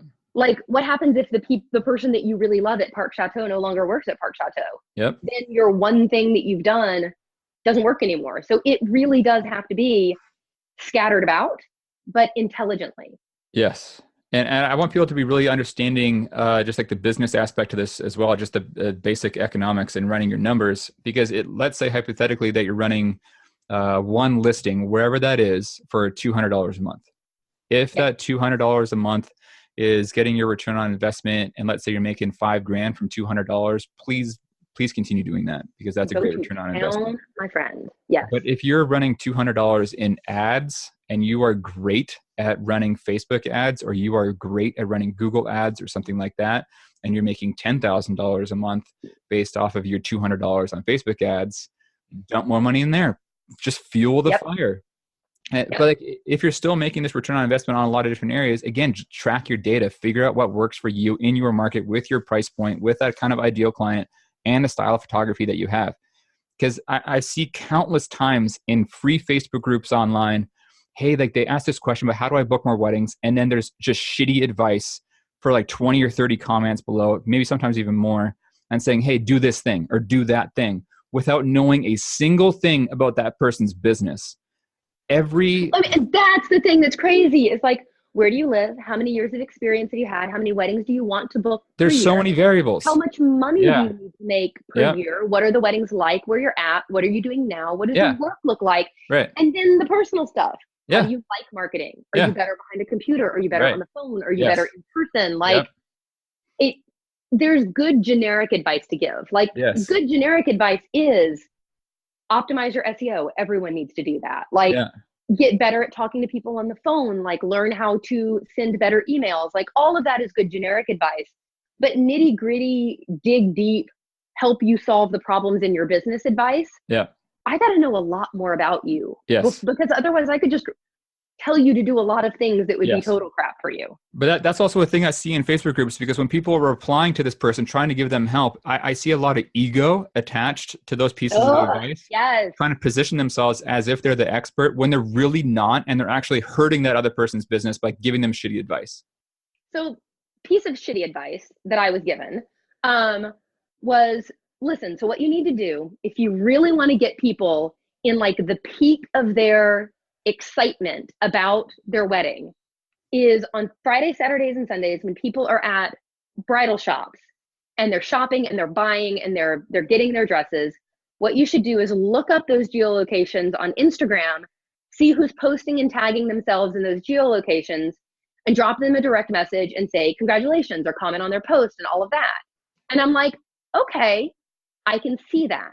If I still lived in Tallahassee, Florida, where local clients got married locally and bought their dresses locally, Yeah. you know where I live? New York. You know what's in New York? Kleinfeld's. You know who buys wedding dresses at Kleinfeld's? Everybody. People who don't live in New York. Yeah. Like if I used that advice and spent all of my time on the weekends trolling the big bridal shops here in the city, Yeah. I would be commenting on the Instagram posts of tourists. Oh, And and you'd be on Instagram for hours a day. That's the other thing is, so you're telling me that I would literally spend 30 hours on Instagram this weekend Yeah. to maybe catch one person who inquires and wants my rates. Yeah. To me, Maybe. Yeah. that's not a good return. And even if I did book one person from that, Yeah. you're telling me I did 30 hours of work Right. to book one person? Yeah. I lost my whole And that's weekend. outbound marketing. And I want people to understand the difference of quality of leads when you're doing outbound marketing versus inbound. Because when you're doing inbound marketing, they're reaching out to you because they've qualified themselves and they feel like they're a right fit for you most often. Whereas Yes. when you're doing these direct outreaches saying to a cold audience that have pretty much never heard of you before, hey, I'm Kyle. I'd love to be your photographer. Congratulations on your engagement. Let's chat, whatever. Email me. Well, the first thing I would think if that ever happened to me was like, ew, creeper, why are you DMing me? Yeah, one, it's used car salesman. And Yes. two, when you're doing that direct outreach to someone that you don't really know yet, and now you're just trying to force them into your client funnel, you're not qualifying them at all. And then you're having to qualify them down the road. So you could be just Yes. totally wasting your time. And again, just feeling like yourself, like you're a telemarketer or, yeah, used car salesman. Or in your market, that could work amazingly for you. Like it could work really, really, really well, or it could be a really bad idea. Yeah, I just don't recommend Like it. my better bet here in New York would be to go directly to some of the smaller bridal shops where my clients actually buy their dresses and try to get some sort of display in there or a presence in there, or that would work for me. Yeah, so but that's your inbound marketing, right? Because then like you're right. leaving your pamphlet, your brochure, your whatever it is, and then your album, I don't know, whatever you're leaving behind. And then they're deciding to then contact you. So again, just inbound marketing through an advertising channel. And I think that it really is important that if you do ask a question like this in a Facebook group and you get 50 different answers, look at all of them, because some of them might be bullshit, but there might be nuggets of help in that Susan bullshit. Could be responding. Yeah. Right. But like, you never know, because if I did start doing things like direct messaging people at bridal shops, maybe that advice is something that I could take, turn around and make it my own, but make it different. Yeah. So just blindly following the advice of a lot of people on the internet, you have to take it and figure out, can this work for me personally? Will this work for my business? Will this work for is this how people in my area are really finding me? Yeah. And maybe yes, and also maybe no. But before you do all of these things, you've got to know your basics. So like when people say, how do I book more weddings? Before you even start trying to do that, you need to find out what you're trying to book. How much money do you need to make? Do you have a lock on your budget? Are you priced for profitability? All of these things, because I could give you this big marketing churn to go do. Yeah. And you could literally go lose all of your money because you're not charging properly, or you don't know what it really costs, or, which hopefully we'll talk about in the future of this, which is going to be a very long podcast. How do you ever save for retirement? Are you considering that? Like, we're playing a very long game here. And a lot of the marketing advice I hear from people is very short-sighted. Yes, 100%. And for those listening, like, I don't care if you're a brand new business. I don't care if you're trying to earn $30,000 a year, $100,000 a year, or $1 million a year. The basic fact of the matter here is that you need to have a brand perception that's on point. You need to be seen by your ideal clients in free organic ways and or paid advertising methods, or ideally both. Period. You just need to be seen. Period. Exclamation point. Yeah, because the path that you take yourself is up to you, and the amount of action that you take in your business. You have to keep yourself responsible and not create excuses on why you can't do something. Oh, I love the excuses. When you give people good advice, like sit down and work on the SEO of your website. And people are like, oh, I mean, I don't really have time for that. And I'm not a very good writer. And I mean, so the people who can't find time have no time management skills. So like learn time management. Right. Yeah. Like, or if you really legitimately don't have time, if you have young children at home, if you're prioritizing things over other things, that's fine. Get a babysitter. Recognize something. Get a babysitter or hire a copywriter who interviews you. Yeah. And then helps you write. Like, there's ways to get all of this done. It just might not be free or fun. Well, and also, like, I hear the excuses too of like, well, what if I can't afford any of that? And I'm like, okay, well then go to like something like, I don't know, the YMCA. If you already have a gym membership, okay, well, why are you having a gym membership if you can't afford a babysitter and you can't make more money? Like, Right. so, and if you do want to keep a gym membership, go to the Y and go find like a YMCA or gym or something that has like a kids daycare that they include for free as part of the membership. So Well, that, then it also goes back to this thing where if you don't have any money to invest in your business, if you can't invest in advertising, if you're not paying your bills, you don't have a business. It's yeah, not a business. yeah, It's a fledgling business. It's a hobby. It yeah, might be new. yeah, And this is where I want to go grab every single photography educator that ever stood on a stage and told people that if they have another full-time job or another part-time job, they're not a real pro, and punch them straight in the eyes. yeah, Because there is absolutely nothing wrong yeah, with seeking other sources of income while you build your yes, business. I am yes, very honest about the fact that when I yes, started my business, if I had not been married to someone who was able to pay our mortgage while yep, my business took 2 years of growth, yep, it would have been much harder to do and I would have needed a part-time job. It's exactly the same as if I wanted to go back to school now. yeah, If I wanted to go back to school now, someone would have to help me or I would have to take out a loan. Like, please do not feel any shame whatsoever if your business is struggling, if you're new, if you don't have money for things. If anyone has ever made you feel bad about having to seek employment somewhere else, or second shoot, or edit for another photographer, or take a right, part-time job somewhere else, yeah, don't feel those things. I would rather you have a full-time job and build your photography business up so that you can jump into it yeah, than quit a job, drown in debt, and fail. yeah, Like, you have to take care of yourself first and foremost. right, yeah, totally agree. And because of that, I want to chat about IPS. Oh, Christmas. All right. So Let's yeah, I do want to that. chat about IPS and non-IPS strategies. And for those listening, if you've listened to previous podcast episodes, you know that I do not use IPS in my wedding business, but I still sell albums, I still sell prints, and I still sell other types of artwork. And personally, I would only do IPS for the portrait side of what I do because I personally, again, speaking for myself here, I really value my work-life balance. I value my time off. That time off from doing literally nothing is worth money to me, where I can just go Oh, on by vacation with my time wife. off, I literally mean time where I am sitting on my ass on the sofa Yeah, binging Brooklyn Nine-Nine yeah, in like a sweatshirt and sweatpants. Like, I'm not saying I want more time to do more things in my business. yeah.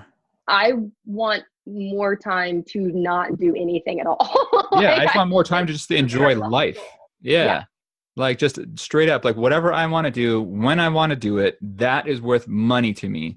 So So for much the money. people in the world who might think that you're, let's say, an idiot of of not doing IPS, I don't like that. I don't agree with that. I think that everybody has different goals. And for me personally, not doing IPS and the amount of income that I make not doing IPS, I'm 100% happy with. It gives my wife and I a great lifestyle. I'm currently living in my dream home. I look over the mountains and the water. Like, it's just gorgeous where I live. And all of that was done through a photography income without using IPS. There's So it's nothing wrong interesting. with using it either if you have different goals in life.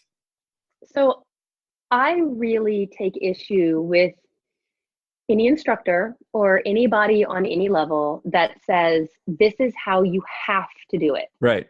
because there because not everybody's business looks the same. And it's it's right back there with people who are like, you have to quit your full-time job and throw yourself into photography or you're an idiot and you will never succeed. I'm like, yo, whoa, whoa. There are no absolutes in anything, much less running a business. Yeah. And you could say that on a million different levels. You're an idiot if you don't have a studio. You're an idiot if you work from home. You're an idiot if you're only part-time. You're an Yeah. idiot if you don't want to do portraits on top of weddings. You're an idiot if you do want to do portraits on top of weddings. Like, Exactly. Yeah. There's you're an always, idiot if yeah. you specialize in one thing. You're an idiot if you don't specialize in one thing. Like, Right. and telling people that, I feel like, is very damaging, because it makes people feel shame. It Yeah. makes people feel like they're doing it wrong, Yeah. and it makes it might push people into doing things in their business that don't work for them or their business. Exactly. Because I want people to pull that piece of information out that Susan just said, because I want people to be playing up to their strengths. Like if you don't have the personality type and you don't have a lot of like sales experience and you just don't want to be that quote unquote salesperson, you don't have to be. You really, really, really don't. You don't have to. Yeah. And so I do not do in-person sales for my weddings, but I do in-person sales for my portraits. Yeah. And when I do in-person sales for my portraits, I make really good money. Yeah. And I do my own sales. Yeah. Now, let's think about it though. Like, let's just play this hypothetically. Let's say that I could make $5,000 more per wedding if I did in-person sales. Yeah. Cool. That means I need to find, so I did 49 weddings last year. Now I need to find 49 evenings or weekend dates that I can either have people into my studio for a couple of hours, because let's be honest, it's going to take a while. Yep. Or I can have people in my studio for a couple of hours, or I can sit down in front of Skype for a couple of hours. Yep. Let's say each one takes 2 hours, and that's being very conservative. So now I need to find 100 hours in my year to sell to people. And that's just with sitting down. That's not like the prep, the post. That's like not prepping. That's not prepare. Like that's not actually putting together the. Yeah. Great. Yeah. So that is 50. Let's just go with an even 50. That's 50 evenings that I can't hang out with my kids. So about one night a week, I'm going to have to go sell and not hang out with my kids. Yep. Okay. I don't want to. Yeah. So, all right. Now, again, let's play that. Let's say that my average profit for a wedding is $5,000, right? So if I could just make 10 grand per wedding instead of 5 grand per wedding, I could shoot 25 weddings a year. And then I would only need to find 25 nights to sit down and sell to people. Yeah. Okay. Well, I don't want to sit down and sell to people at night.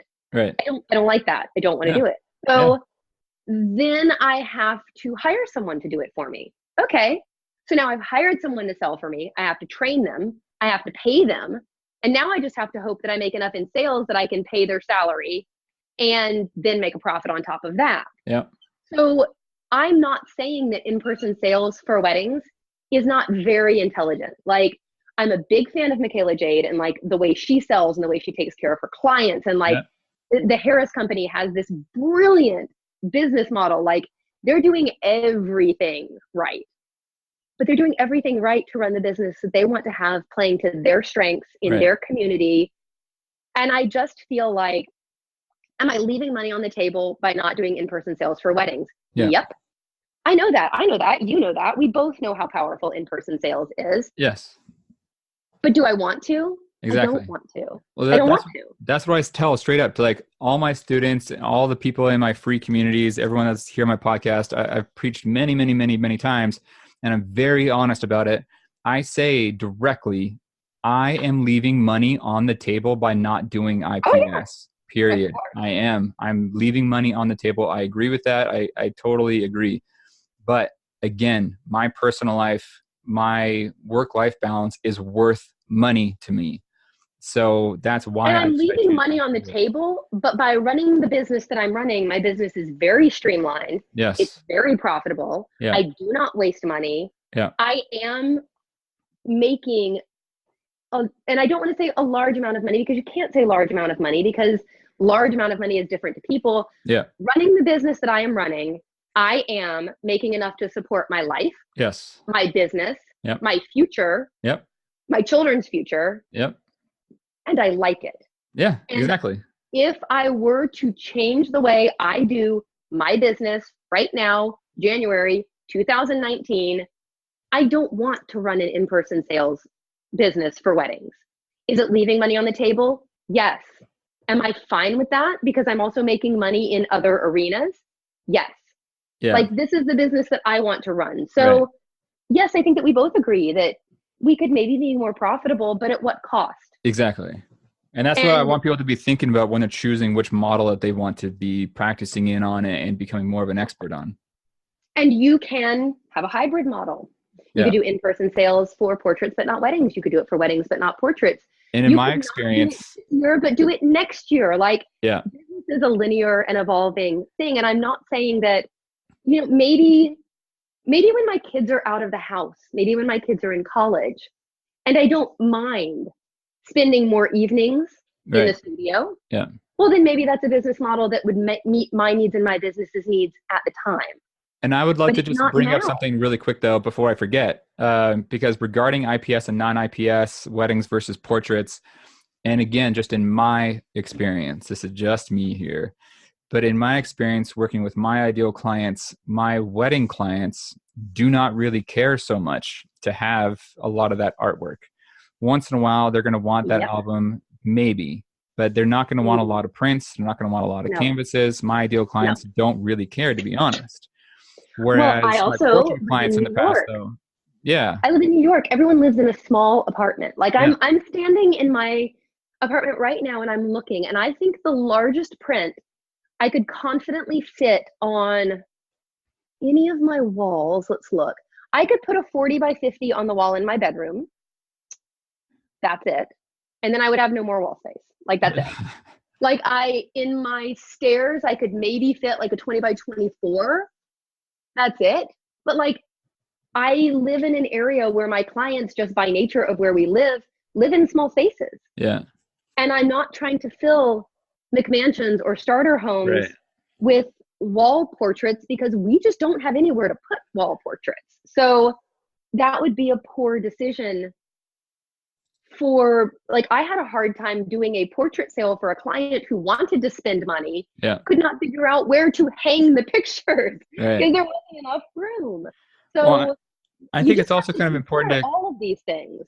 yeah, and I think it's really important too to kind of talk briefly about the types of clients that kind of go towards the IPS model who want the artwork and spend extra money on X, Y, and Z versus non-IPS. Because what I've personally seen again, not only in my own business, but in other businesses that I know of quite closely to me without naming any names, they can make a lot of money in IPS. And by a lot of Yep. money, I mean they're booking weddings between $20,000 to $40,000 with IPS, Good. and a whole bunch of Good. products, right? But they're burned out. And one guy Yeah. recently quit because he didn't like the types of clients that he was booking through these IPS models. And while he was able to, buy a great house and have a cool lifestyle for him and his family when they were able to take a trip, but eventually it's not sustainable. He hated it and eventually got out. Yep. So again, I want people to be thinking long term with their wedding business and what actually makes them happy and not just Yep. necessarily adds another dollar to the bank account. Well, when I'm looking at my business and I look at the way it runs, I meet with my clients, I talk to my clients, I'm the one who emails with the clients, I'm the one who shoots the weddings. I come home, I download, I back up, I call the wedding same night. This is Yeah. like my biggest revelation is the same day call.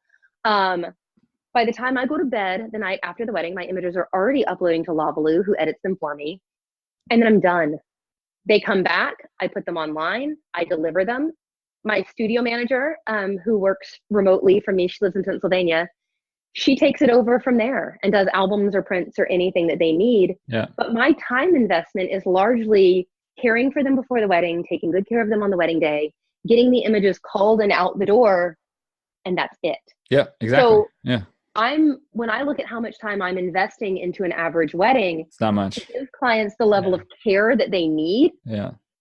is much, much, much less than most. Yes. Therefore, I become much more profitable Yes. because I'm not just bleeding my time away. And work-life balance is way So, better. and work-life balance is way better. And it's funny, I don't have that hanging dread over me of I wake up in the morning and I'm like, I have to sit down at the computer for 12 hours. Yeah. And it has made my life better. So working smarter, maybe for you, working smarter is IPS because you love it and you revel in it and you're good at it. But maybe working smarter for you is not doing IPS because you hate it, Yeah. or because you just want to do it, or because the life that you want to lead doesn't support running a business structured like that. So Yeah. Or do the hybrid, what Susan was talking about earlier. yeah, or do So, some. Like you could, if you wanted to start dipping your foot into it, you could offer in-person sales as a courtesy yeah. to clients and let them opt out if they like. There are so many different ways to run a business. So for someone to say that you're not doing the right thing or that you're an idiot for doing one or the other, they're just, I feel like that's looking at things with blinders on from Yeah, your, it's not so black and white. Yeah. it really isn't. And when I was starting my business, I really did think things were black and white. And I think that that damaged me for a while. Yeah. And that's why we're chatting about it. Mhm. But because of this whole discussion, I want to be able to chat about another thing that's not really ever talked about, and that's the career longevity as a wedding pro. I would love to hear your thoughts on the ages that you see someone typically in these days entering the industry, and at what point they feel the frustration, then the burnout, and then ultimately just quitting or transferring over into some other type of profession. So it's interesting. Like there was PPA did a study a couple of years back, and I can't remember the exact details of it or where to find it now or anything like that. But what I was struck by the most was it said that the average lifespan of a wedding photographer from start to finish of their career is 6 years. Yeah. And that feels about That right. feels about right. So yeah. Year one, you get into the business, as most of us do, which is you have a camera, you're pretty good at it. Somebody asks you to take pictures at a wedding. Yep. You think that would be super fun. Yeah. You stumble get a few into new followers. Yep. Years 2 and 3, you love. Weddings are the greatest things ever. This doesn't feel like work. This feels like a hobby that you're getting paid for. Yep. It's really great. You're like rocking along. You don't mind spending 100 hours a week on Instagram. Like this is the funnest thing you've ever done. Yeah. Starting to get some sort of groove going. Yeah. You're getting a groove going. Year 4, year 4, year 5, somewhere around in there, you're like, oh my God, like, okay, here's another wedding. All right. Like, this is good. Like, I still love this, but it starts to dawn on you somewhere in there that this is a job. Yeah. And I'm not saying you don't like it anymore. I'm not saying that you don't like weddings. I'm not saying you don't love, but it starts to dawn on you that this is a job and this is my career and this is what the rest of my life could look like. Yeah. And honestly, it kind of feels more like you're shooting like a science at some point. Because like you know exactly what to do for the details, like the getting ready stuff and all the portraits, ceremony, dinner, whatever. You know exactly what to do, where to be, when to be there. And it just kind of boils down to just a repeatable system. And honestly, and then you start realizing things like every client that you shoot isn't going to be your best friend. And that's not a bad thing. Like, and it just the reality of running a wedding photography business starts to sink in. And then that's usually when something changes. Camera technologies change, the way you market changes, something changes. And that's when you start looking at like, okay, now we're marketing on Instagram, or now we're doing this, or now we're doing that, and you have a slump. Yeah. And I see people either bow out after their first slump, or they get through their second slump, but they don't come quite back with the same energy that they had. Yep. And then at their second slump, they're like, I cannot do this anymore. Yep. And bounce out. Yep. And it's because it's a job. It's because sometimes it's not fun. It's because out of being a wedding photographer, I spend about 5% of my time taking pictures. Yep. And the rest of my time doing other stuff. Yeah, on a computer. Like bookkeeping. I mean, it is a business. Or people are great at photography and terrible at business. And they realize they're not making any money. Or they hit 30 and they wake up in the morning and they're like, oh, wow, my back hurts after a wedding. Like, oh, God, I have to do this forever. Like something happens to snap in the realism of I've chosen a career path. Yeah. And it was really telling to me when I think last year I was in some huge Facebook wedding photography group, which I have since left. And somebody posted something about if you won the lottery tomorrow, would you still shoot weddings? I'd quit. And everybody was like, everyone was like, oh my God, I would quit my day job. I would do weddings for free because I love them so much. No, I'd quit shooting weddings. And I was like, yo, the day I won the lottery, I would refund everyone their retainer. I would buy them, like I would pay for their weddings. Yeah, totally. I'd be done. Like if I won the lottery tomorrow, 24 hours after that, my whole business would be shut down. I would give everyone who still needed an album, I would give them $2,500 to go buy an album somewhere else. Like, well, honestly, like, I would be done. I feel like saying stuff like that, just to be, I don't know, transparent. It went badly, by the way. Me saying that, everyone jumped on me. Yeah. And was like, F you. Like you're not real, you're not passionate about this, like you're just out here to make a buck. Like, no, like that's like, not it at all. How dare you, like, how dare you be like that? How can you do this for a living if you think so little of weddings? And I'm like, guys, all right, let me flip this around on you. For those of you who have day jobs, if you won the lottery, how many of you would keep doing your day job for free? They would all quit. And everyone was like, oh no, I'd quit my day job. And I'm like, yeah, that's what I just said. I'd quit my day job. Exactly. Yeah. Like, I love my job, and this is what I choose as my career, Well, year honestly, after year after year. it also Like, just comes with experience though. Like you right. have like what, nearly 2 decades now Yes. of experience in the wedding Yeah. industry. And if anyone else in that thread had 2 decades, they would know how you're feeling. Well, Like, and the thing is when you say they would know how you're feeling, it's that I have confronted the fact that this thing that I love to do is my job. yeah, It's my job. yeah, It's and I can love my job yep. while still not wanting to do my job for the rest of my life. Well, Like, and I let's be love honest about weddings, it. but Like I don't weddings want are to be a exhausting. nanny. Weddings are They're exhausting. Like, exhausting. period. Yeah. Like I'm 33. I turned 34 in a couple months. Aw, baby. Yeah, I know I'm so young. um, but like even me, like I'm sitting here and not having done a wedding for I think what 4 weeks now, and I've just been like relaxing and kicking it and focusing in on my coaching business, and my back is hurting every day still. Like Yeah. my body is just like deteriorating. And I actually went to my primary care doctor on Monday. Today's Thursday, so I went to him on Monday, and he asked me like what type of exercise I do. I say, well, I barely ever exercise except for my job. And he's like, well, what do you do? I said, I'm a wedding Yeah, let's be photographer. honest. That's not really exercise. It's not. And my It's not. doctor, he was like, yeah, that's not exercise. The It's pain not. that you're feeling is Sorry, not. friend. It's not muscle exhaustion. It's you just essentially breaking your body every single day that you're shooting a wedding. Yes. I'm like, okay, so you're saying that I'm hurting my body. I'm not benefiting my body at all. Yes. And if at the end of the day, I feel like I need to pop in a leave or two, he says, be careful about that because now you're going to be damaging your insides as well Yeah, as you're all gonna your joints and your kill your muscles. kidneys. Have fun. Yeah. So, I mean, all this stuff is it's stuff that like people in a public space in the wedding industry typically do not talk about They because will not. They don't want to talk about it. they just want to chat about like how every wedding is beautiful, charming, loving, amazing, and full of rainbows and unicorns. Like Uh-huh. it's not always And like I that and at I all. also think it's fear because I think that if people confront, like, sometimes I don't love my clients, and sometimes I have a wedding that I didn't really like it all that much, or sometimes, maybe every once in a while you have a client that's kind of mean, Yeah. or you Yeah. have a bad day at work, or you start looking at this thing that you loved so much. You went into this career because you adore it so much. Yeah. And sometimes you wake up in the morning and you don't want to work. Yeah. There's so much guilt and shame Yeah. that photographers feel because they feel that if they feel that way, they're betraying their artist's heart. Which is an And ego thing though. It's an ego thing it's and a an ego. mindset thing. Like I know. that's as simple as I can make that. And I see it countless times over.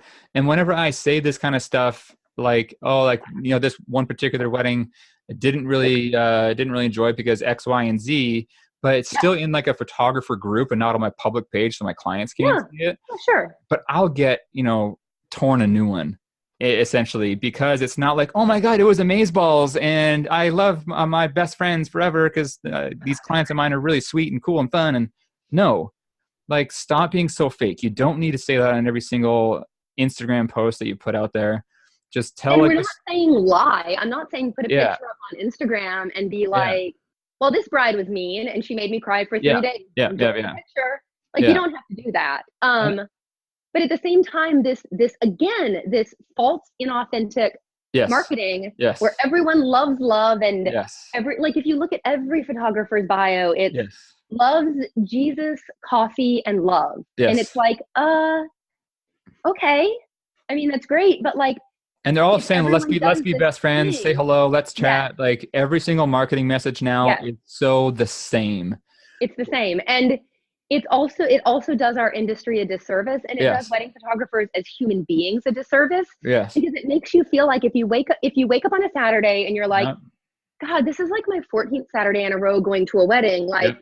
I just kind of want to go to brunch. I forget what it's like to go to brunch. Yeah. Like, I what want to do go people hang do out with on my the friends weekend? because they're not working right now and I have to go But to work. Yeah. they don't realize you can feel that, but also still love your job and still love Yes. your clients and Yep. still respect your clients. And it's not doing your clients a disservice. Yep. I feel like it's actually doing your clients a service because you're in touch with how, like, I can wake up in the morning and not want to go to work and then still go to a wedding and give them everything that I have with the deepest respect and care that I possibly can. Yeah. Like, I still choose my job year in and year out, but Yeah. this whole inauthentic, like, we love everything all the time. I feel like when people hit that, Yeah. oh, but I don't love it today, they start second guessing themselves, and that bounces people out of an industry Yeah. that they probably could have continued to do really well in if they just didn't feel ashamed about thinking of their job as a job sometimes. And I really want to make sure that And everyone they listening here, don't like, want to, also, yeah, you do that, and then I have a thought. oh, sorry. No, go Sorry. ahead, go ahead. Sorry. We both have so many thoughts. But just on that note, like talking about authenticity, I'm not going to use any names here, but I really want to bring it up because my wife and I talk about it, I think, on a daily basis now. Because in any industry, not just the wedding industry, not just photography, just any industry, I see a lot of quote unquote gurus that quite possibly millions of people are putting on a pedestal on their podcast, on their Instagram, on their Facebook, in these books that they might have. It's a lot of the feel-goodery, fluffy shit that doesn't really mean anything to anybody. So Nope. if you're just getting virtually hugged by these people that you're putting on a pedestal, please take them off the pedestal. Please, Like, please, just stop. please. Just Like, stop. stop treating these people like celebrities. They're just people. And if all you're doing is getting a virtual hug, get a virtual hug in real life, please. Like, hug your husband, hug your wife, hug your Like a dog. whoever. Like, get that support through a community that really cares for you, but take names off of a pedestal. Take You my name have off a to. pedestal, Like, take you Susan's really name just off a have to. pedestal. Like, just look at the people, look at who they really are, read between the lines of their marketing message, hear the tone of voice that they have, and just really start paying attention to the marketing message that they're delivering on a daily basis. Yes. Like, even people, I'm not, again, not going to use names here, but some people in the industry, let's just say it, I guess, Gary V. So Oh, Gary Gary V. I Bless mean, his millions heart. and millions and millions of people love Gary Vee. I respect Gary Vee. I do. I really do respect him. Of course. But he pushes out a content model that he says for other people to follow, which is really not possible to do as a sustainable model if you Yes. don't have this team and you don't have countless hours in a day to push the amount of pieces of content that he says to push. Like, Yes. I want the people listening in here to focus in on the shit that is actually going to be getting you results. You don't need to be pushing 20, 30 pieces of content a day. Yeah, please don't. It's not necessary. I want you to simplify your life. Don't get so overwhelmed with just pushing out free content to people because you just don't need to do it. Well, here's the other thing is people aren't stupid. And if this is marketing advice that you're reading, it's marketing advice other people are reading too. And if there's a wedding photographer that I'm coming across and I see that all they do every single day is just post to Instagram and post to their Insta story all day long, Yeah. in the back of my head, I'm thinking, oh, you don't have any work, do you? Right? Like, if you have so much time to just be doing all of this fluff, Yeah. you're not doing anything else. Well, that's the thing. Like, I Weird, would like, love to know. worshiping at the cult Yeah. of Instagram people Yeah. is, but it's the Instagram influencer is, if I track back all the way to the beginning of my career, it was first it was these Southern California photographers that started giving these workshops, and then it was the rock stars that spoke at conventions, and then it was, Yeah. I mean, like, every era has its own OMG rock star, and now it's photographers who think that they're Instagram influencers. Yeah. And this is my least favorite one of all, because you can buy being a fake Instagram influencer. Like, at least with workshops and speaking at conventions, you're either filling seats or you're not, and people can see it. Yeah. But you can buy your way to And Instagram popularity. And on that note And of buying that's so things, damaging. yeah, because on the note of buying things, I want people to also be paying attention to the people that you have on pedestals in any industry, and especially the leaders of those industries. When they're pushing out so many pieces of content, one, really pay attention to the marketing message of what they're posting. And Mm-hmm. two, really pay attention to the ads that you're not seeing, because a lot of their growth both with their number of followers, which is just a vanity metric, by the way, Yep. and with the bottom line profit that they're having into their business. They're doing that because they're shoving themselves in your face all the time, 24 hours a day through advertising dollars. Yep. So all the stuff that you see for free naturally in their feed is just a way for them to build their know, like, and trust factor, to build out their expertise and get you to love them. And then their ads are what's actually making them money, because the ads funnel you through their client funnel, which pushes you into, let's say, a free webinar, which I have myself because it does work. But it works. Just start paying attention to the stuff that they're doing, though, so that you guys can then reverse engineer for yourself how to have similar sorts of pieces of success. Well, once you start seeing the jab, right hook of marketing, you see it everywhere. You'll get tons and tons and tons of free content, and then they ask you to buy something. And that's marketing, and it works. And it's totally fine too, guys. Like, don't be like turned off by marketing, because we're all business owners. So I'm not saying that what these guys are doing are bad. I'm just saying pay attention to it so that you can get better at your own business. Yes. And you really, really, really, like, honestly, I think that hands down, the single most damaging thing that's keeping people from booking weddings right now is their own fear that they are not as cool as this other person they see on Instagram. Yes. And it's holding, I swear to you, like, you're holding yourself back. Like, I think it self-sabotages people. Just started ringing they're always not as good. Yeah. This is the downside of having like earbuds in, is that somebody just called me. But yeah, I mean, what you were. Oh, sorry. Go ahead. So if I sat around in my business and I looked at all of these insta-popular wedding photographers, and I looked at them and I'm like, God, I mean, I really, like, when it really comes down to it, I'm literally just a person running a wedding photography business from a desk under a staircase, which is true. I have a studio. I have a studio manager, but she doesn't work in my studio. She works like remotely, and I don't go to parties. I don't go to galas. I've never gone to these fancy networking conventions. Like, I'm just a person working at home, but like, look at these people. They seem to be like living this big life, and like everything's really exciting, and they're put together every day. And like, am I becoming complacent? Am I doing something wrong? And then I realize I'm being that thing that I tell people not to be, which is someone who compares themselves to someone else. Yeah. And if you are worried about what other photographers are doing, you are not serving your prospective clients in a way that's going to bring them into you. Yeah. And that's the best thing that if I were going to try to have a lot of growth in my business right now, I would spend some time researching what these people are doing that I look up to, making a big, huge list, and then unfollowing them and putting blinders on and doing my own thing. Yeah. Because if I keep comparing my success to success I think that other people are having, it just makes me afraid. Yeah. And without even knowing like the real life success of like behind the scenes, like, it's just crazy. Like the comparing yourself habit of countless people around the world in any industry, it's just going to be self-defecating, really. It's true.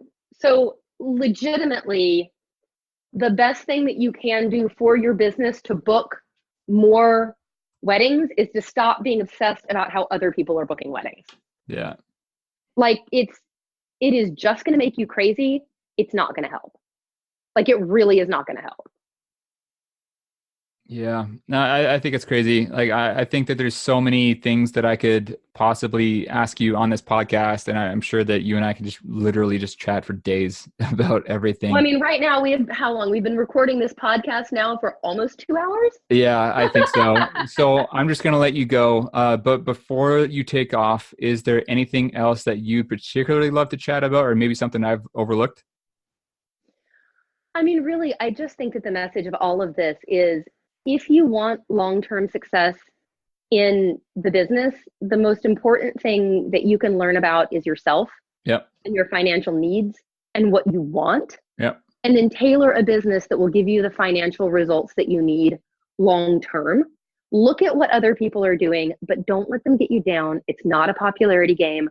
Numbers on the internet don't mean anything. Popularity amongst photographers does not equate popularity amongst clients Oh God, at all. now you've At brought up another all, thing at that I have to all, at talk all. about. What I've seen countless times in Facebook groups is that photographers are trying to impress photographers. Stop doing that. There is Yeah, no clients don't point care. They don't care. whatsoever. Stop posting in those groups. Start impressing your ideal clients. Take that same amount of time you're posting in these Facebook groups and do some lead generation. Because if you're complaining about Yeah. booking more weddings, stop trying to impress other photographers with your work. Yeah, they don't care.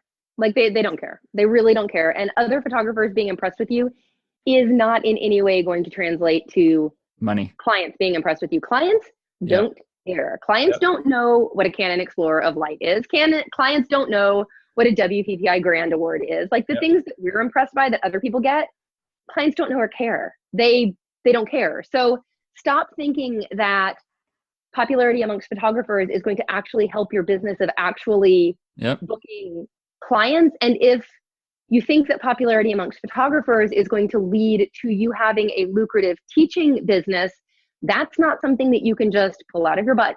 You Yeah. need a year, you need experience and proof behind you. I can tell you how to price your business because I have 18 years of knowing how profitability works. Yep.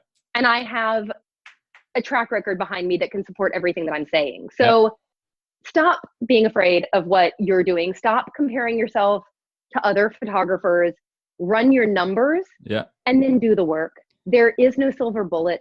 There's no magic way around it. It's doing the work and doing the work reliably for a long amount of time. And I just really think that if you just sit down and do it. And Yeah. I'm not saying that's going to make it easy, but it'll make you less crazy. Yeah. And it's the only way to succeed long term. I mean, I have a Yep. very high amount of money that I require myself to make every single year so that I can put money away for the future. Yeah. So that one day when I want to retire, I can retire. I don't want to be 70 and still feel like I need to book 50 weddings a year to keep going. Like I can't do that. Yeah. So you need to start looking at an exit strategy and a saving strategy Yes. your first year in business. Meet with a The end. financial planner, like have them run the numbers so that you actually have something to the reverse engineer.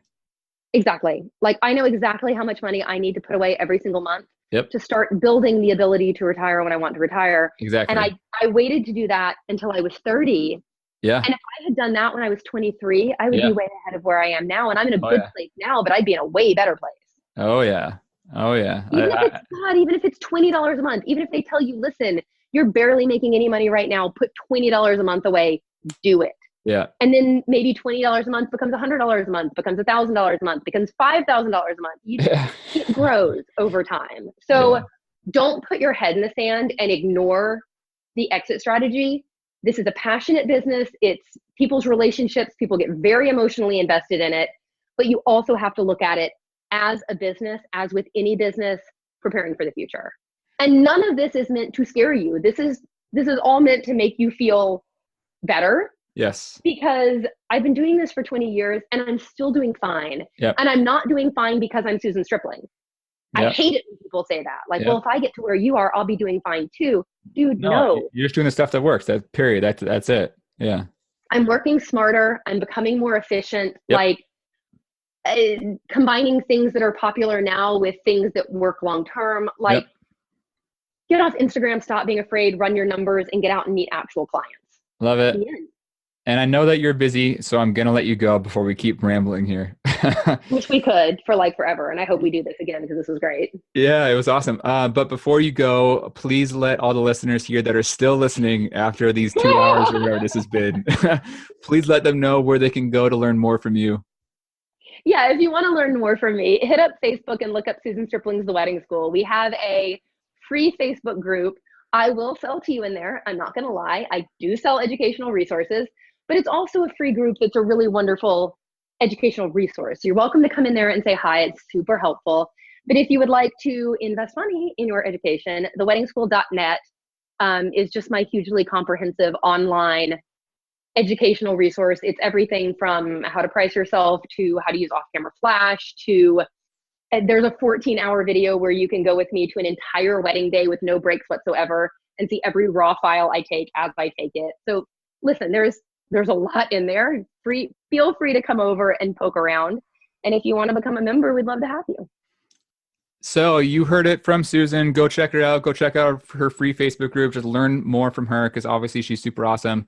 But Susan, you did bring something up that you're going to make me ramble a little bit more. Just one more time. Fine with me. I don't have anywhere to be. Because you mentioned that in your free Facebook group, you're going to pitch them once in a while for your stuff, which again is normal.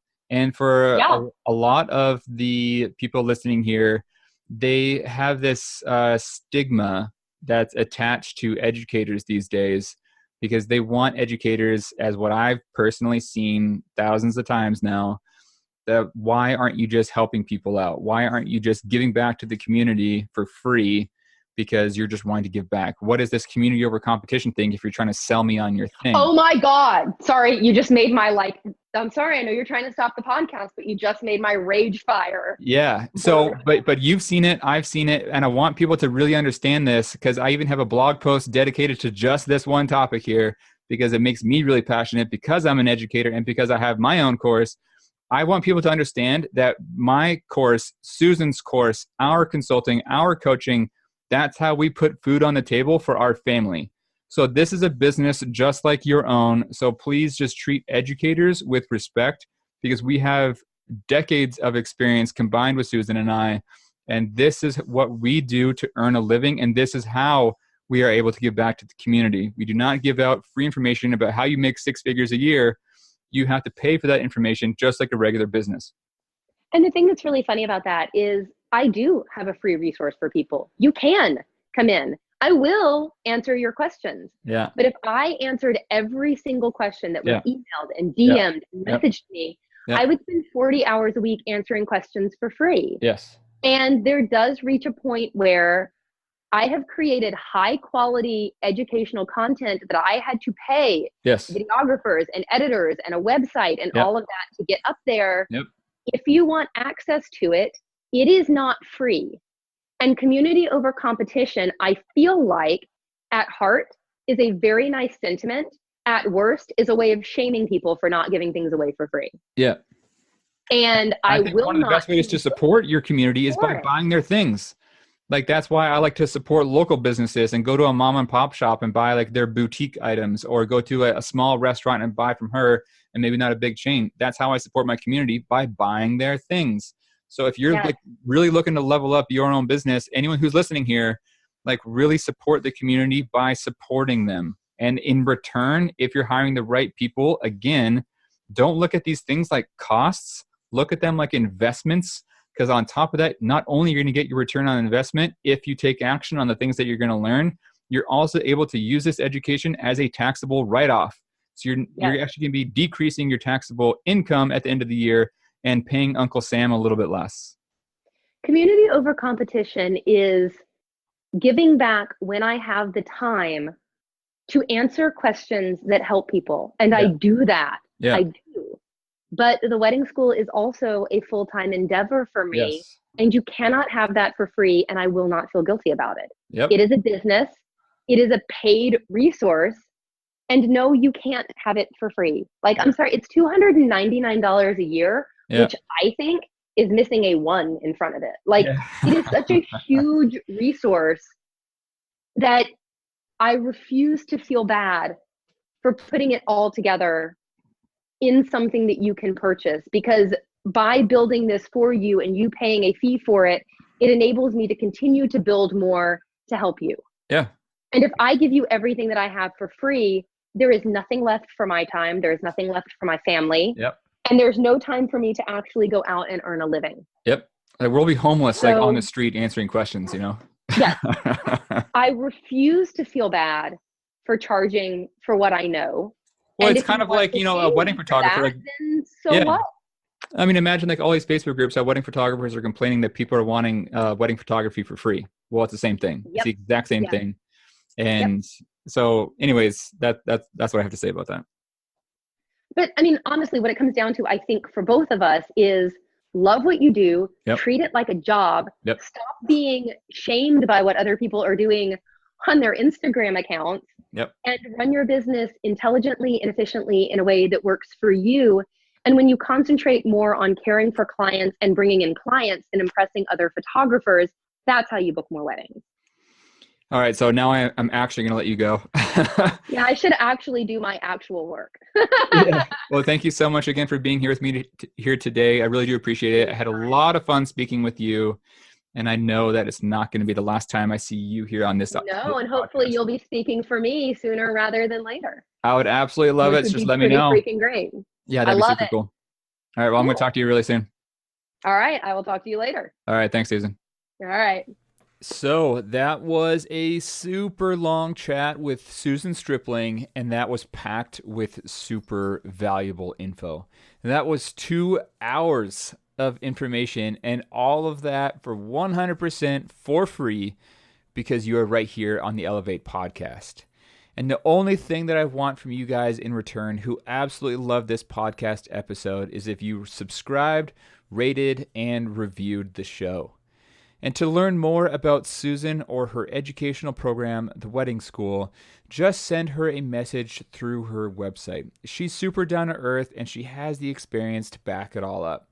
And of course, check out my own program, Book More Weddings, and the details can be found right on kylegoldie.com. But if you're a lover of free information, check out my free resources available at kylegoldie.com/resources.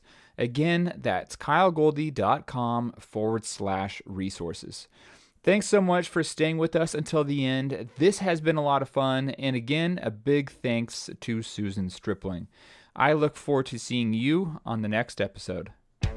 This episode of the Elevate podcast with me, Kyle Goldie, has ended, but be sure to subscribe for more actionable tips, tricks, and strategies to help you crush your goals and elevate your life.